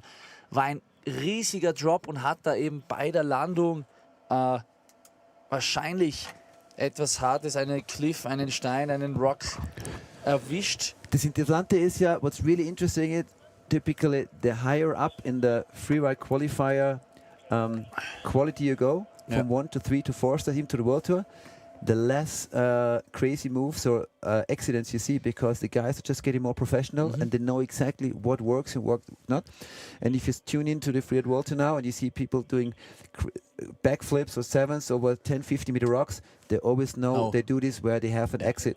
Like I haven't seen anyone doing a so to say stupid move on the Freeride World Tour for many years. So I have to ask, because now we see that Rudi is quite all right. He's standing up, but still I have to ask you as a rider, from a rider's perspective, can you tell us what was, just a simple question, what was he thinking? Because we saw where he was landing. There was nowhere he could go. Well, you heard me before. The first question I stated was, as he was still rolling out, what was his plan? Because I do not see a way to jump the cliff he jumped in any direction really, where you can where you stand a chance to stick a landing and not land into rocks. An Rennleitung gibt es eine Information, ob ein Hubschrauber kommt. Wir müssen es nur frühzeitig wissen wegen den Drohnen. Danke. Ja, melde mich. Also, was war's?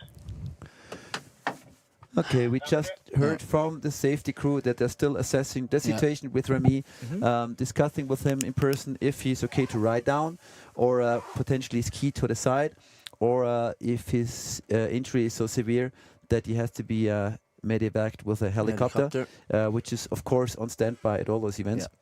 So let's get back to this one more time. That's also why this the young riders are always asked, not push it too much. The more you grow as a rider, typically the more experience you get and the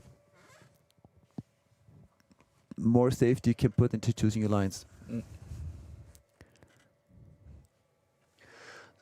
Yep. And so it's a good point. We have there is always so much involved. We do not see. Also es gibt immer sehr viel, was man nicht sieht in den Hintergrund, der Helikopter und die ganze Rettungskette, die hier bei so einem Bewerb auch dabei ist und die leider vielleicht eben bei solchen Positionen, solchen Situationen zum Einsatz kommt. Und da haben wir auch einen kleinen guten Beitrag vorbereitet, der uns das alles einmal zeigt, was da wirklich im Hintergrund so eines Events abläuft.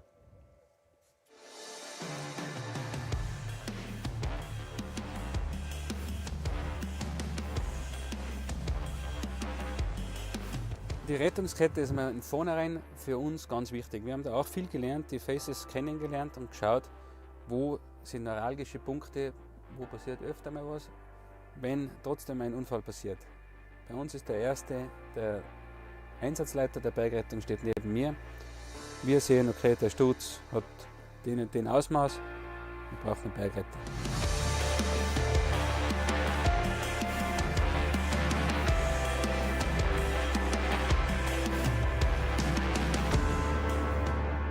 Das Allerwichtigste ist einfach, dass man sofort und so schnell wie möglich bei dem verunfallten ist, dass sich der nicht allein fühlt, gell? Und auch wiederum die ganzen Zuschauer, was da sind, für denen ist eine halbe Minute, 2 Minuten riesig lang. Gell? Ich glaube, die Gedanken sind da einfach hoffentlich, wenn man da runterfährt, hoffentlich fällt es bei dem Verunfallten nicht zu weit. Das ist einmal der Grundgedanke. Gell? Und dann geht einfach, ja, dann ist man da drin, der Kreislauf steigt ein bisschen. Aber natürlich in allererster Linie ist auch bei uns die Sicherheit für uns Bergrettungsleute oder von der gesamten Mannschaft, die geht vor. Gell?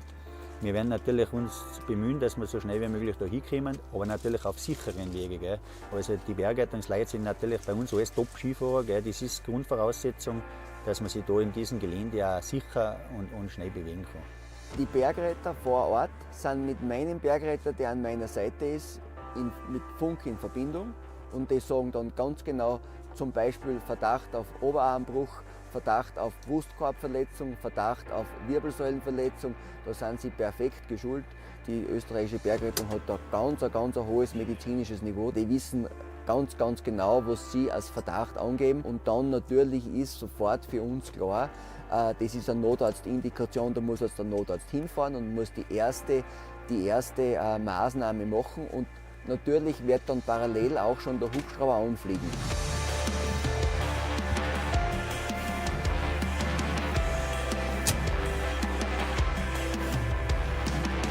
Alle Stützpunkte im Umkreis von 15 Minuten Flugzeit haben von uns das Rettungskonzept erhalten. Die wissen ganz genau, dass da ein Freeride-Contest passiert. Die haben auch eine Sektorenkarte, wo sie genau wissen, in welcher Höhe sie hinfliegen müssen. Ich habe da zwei ganz wichtige Strukturen mit. Das erste ist mein persönlicher Alpin-Notarztrucksack, den ich mit habe, wo ich auch ein Airbag drinnen habe, also ein Lawinen-Airbag, wo ich auch persönlich geschützt bin, wenn irgendein Lawinenfall sein sollte und natürlich den Patienten versorgen kann.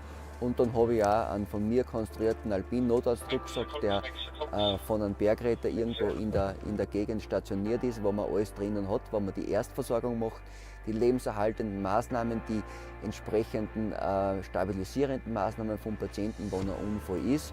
Und dann muss man entsprechend meistens natürlich mit Hubschrauberbergung dann die weiteren medizinischen Maßnahmen einleiten. Das heißt ja Open Faces, das ist ja nicht gesichert.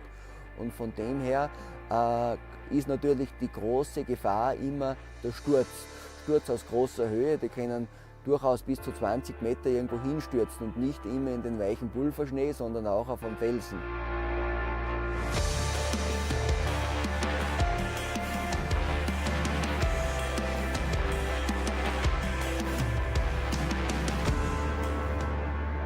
Aber dadurch, dass die Sportler wirkliche Profis sind und die erstens sehr gut abrollen können und sehr sicher sich da bewegen, ist relativ selten, dass wirklich ein schwerer Unfall ist, aber natürlich ist es möglich.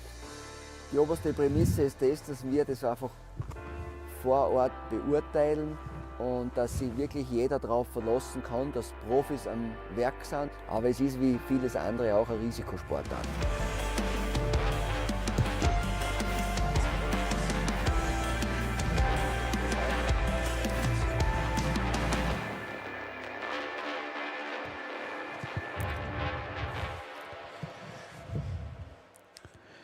So we are back. We have some news about our rider.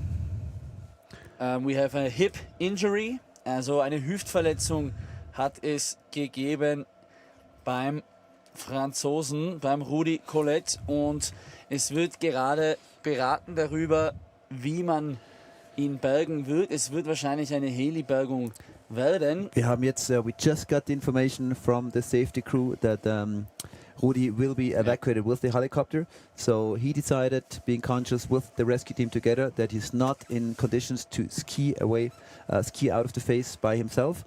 And since this is terrain where you cannot work with a sled, which will be much too dangerous to work a sled, the heli is already on the way. That's what we heard.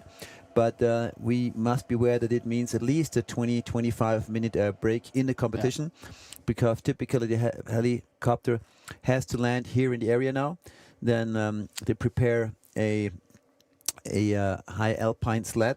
Then they fly a heli rescue crew up there.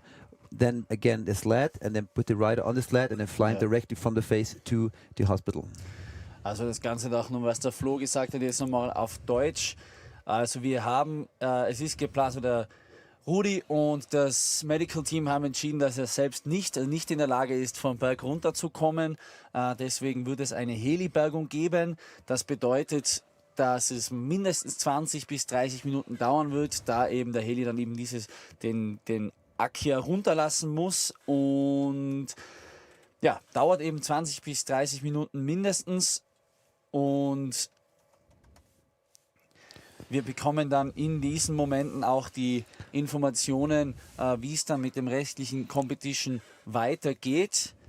Und ja, wir hoffen natürlich, dass die Verletzung vom Rudi Collet trotzdem nicht allzu schlimm ist, nicht, sage ich mal, ja, einfach Glück im Unglück oder einfach einmal, sage ich mal, den Umständen entsprechend nicht so schlimm ist. Also so wie wir ihn gesehen haben, hat sich ja definitiv bewegt, hat sich ist am Bauch gelegen, hat sich selbstständig aufgesetzt, hat ganz aktiv zu seiner Hüfte gedeutet. Also bei dem Aufprall, den wir gesehen haben an diesem Felsen, vermute ich schon, dass er irgendeine Knöchelverletzung an der Hüfte hat. Aber das Wichtigste ist, oder? Also er ist bei Bewusstsein, er kann sich alles bewegen und alles ist sozusagen reparierbar. Und wir sehen auch, wie toll die Rettungskette funktioniert. Wir haben das nicht nur im Video gesehen, sondern der Helikopter ist gerade ein paar hundert Meter neben uns und schickt sich an zu landen. In English as well. You just saw the video on the rescue chain, and knowing that Rudi has to be evacuated by the helicopter. It's nice to hear and see the helicopter. It's just about to land right next to us to get the heli evacuation. And that also is the right moment to also thank all these guys. We hear it. Yeah, you hear it on the stream as well, I think. The helicopter is already arriving at the scene, and it's also a good opportunity, unfortunately a good opportunity to thank also the rescue teams who are here when they are needed. Of course, we always hope that they are not needed, but like in situations of this, we see that how fortunate we are to have such good rescue teams here in Montafon and in all open faces competitions who are ready to evacuate a rider if it is possible. So in this moment, you can see it right now on the stream as well. The helicopter is above the finish area. Flo told you already, he has to prepare, has to find a landing spot, has to prepare the sled for the rider. And right now we are looking at the helicopter, and just maybe in a few minutes we can tell you then the official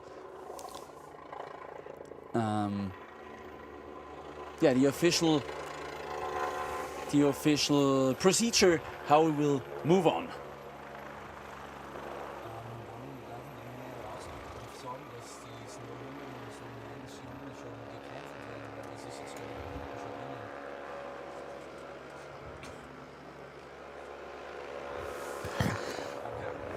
Alors, je vais essayer pour expliquer la situation en français.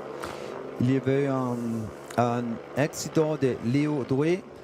Non, sorry. But, wer war das jetzt? Rudi Colette. Sorry. Ja. Il y avait un accident de Rudi Colette.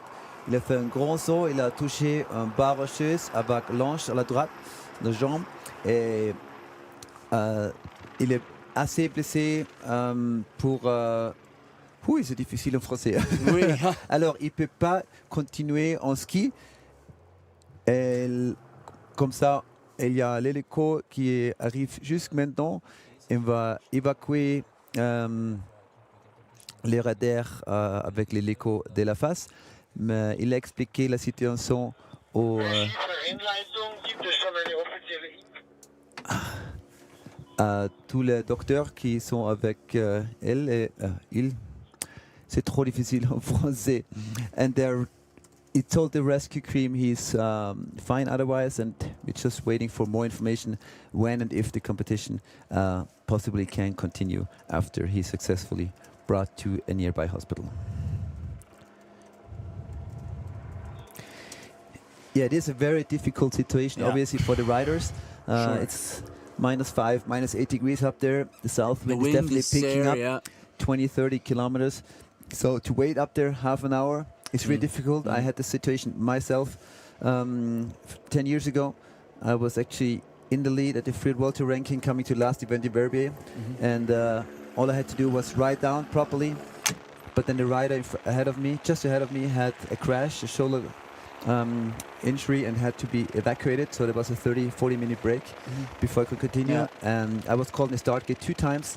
2 times it was delayed again because in the helicopter didn't have enough fuel, etc. And by the time I eventually got to ride, my mental focus was totally gone. Yeah. And I had to take off at the lower part of the run where I knew I had to go left or right, but not straight. And sure enough, I pretty much forgot about it, went straight, landed on the rock, and hurt myself.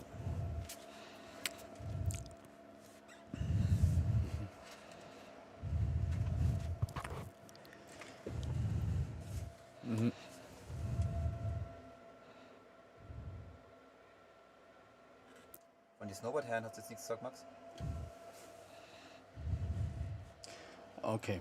Also wir haben gerade, ich starte auf Deutsch, wir haben gerade von unserer Regie und der Rennleitung die Information bekommen, die Kategorien Ski-Damen, also Skifrauen und beide Snowboard-Kategorien sind schon wieder vom Start nach unten geschickt worden. Das bedeutet, die Ergebnisse des ersten Runs zählen für diese Kategorien. Sie werden keinen Final Run fahren und jetzt für die Skiherren wird noch die Bergung abgewartet und dann wird geschaut, je nachdem, wie sich das zeitlich jetzt ausgeht, wie schnell, wie sicher der Helikopter den Rudi bergen kann. Und okay. Okay.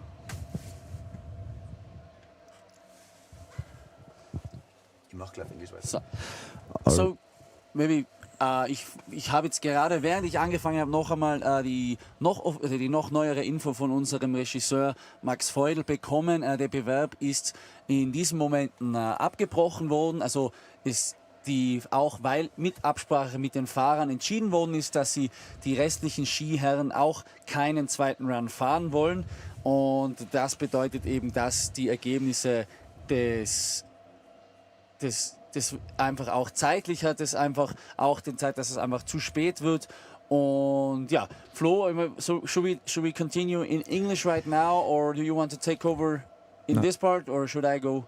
So the official announcement, the competition is now over. Yeah, so let's go step by step. So the riders all got together at the start, together with the safety team, and decided that they want to cancel the second run. I really think it's a great decision. We talked about a lot how 2 runs on one day are really hard, and I think it was a follow-up from the idea to have a final, that there was this big crash today. So this means no more runs today.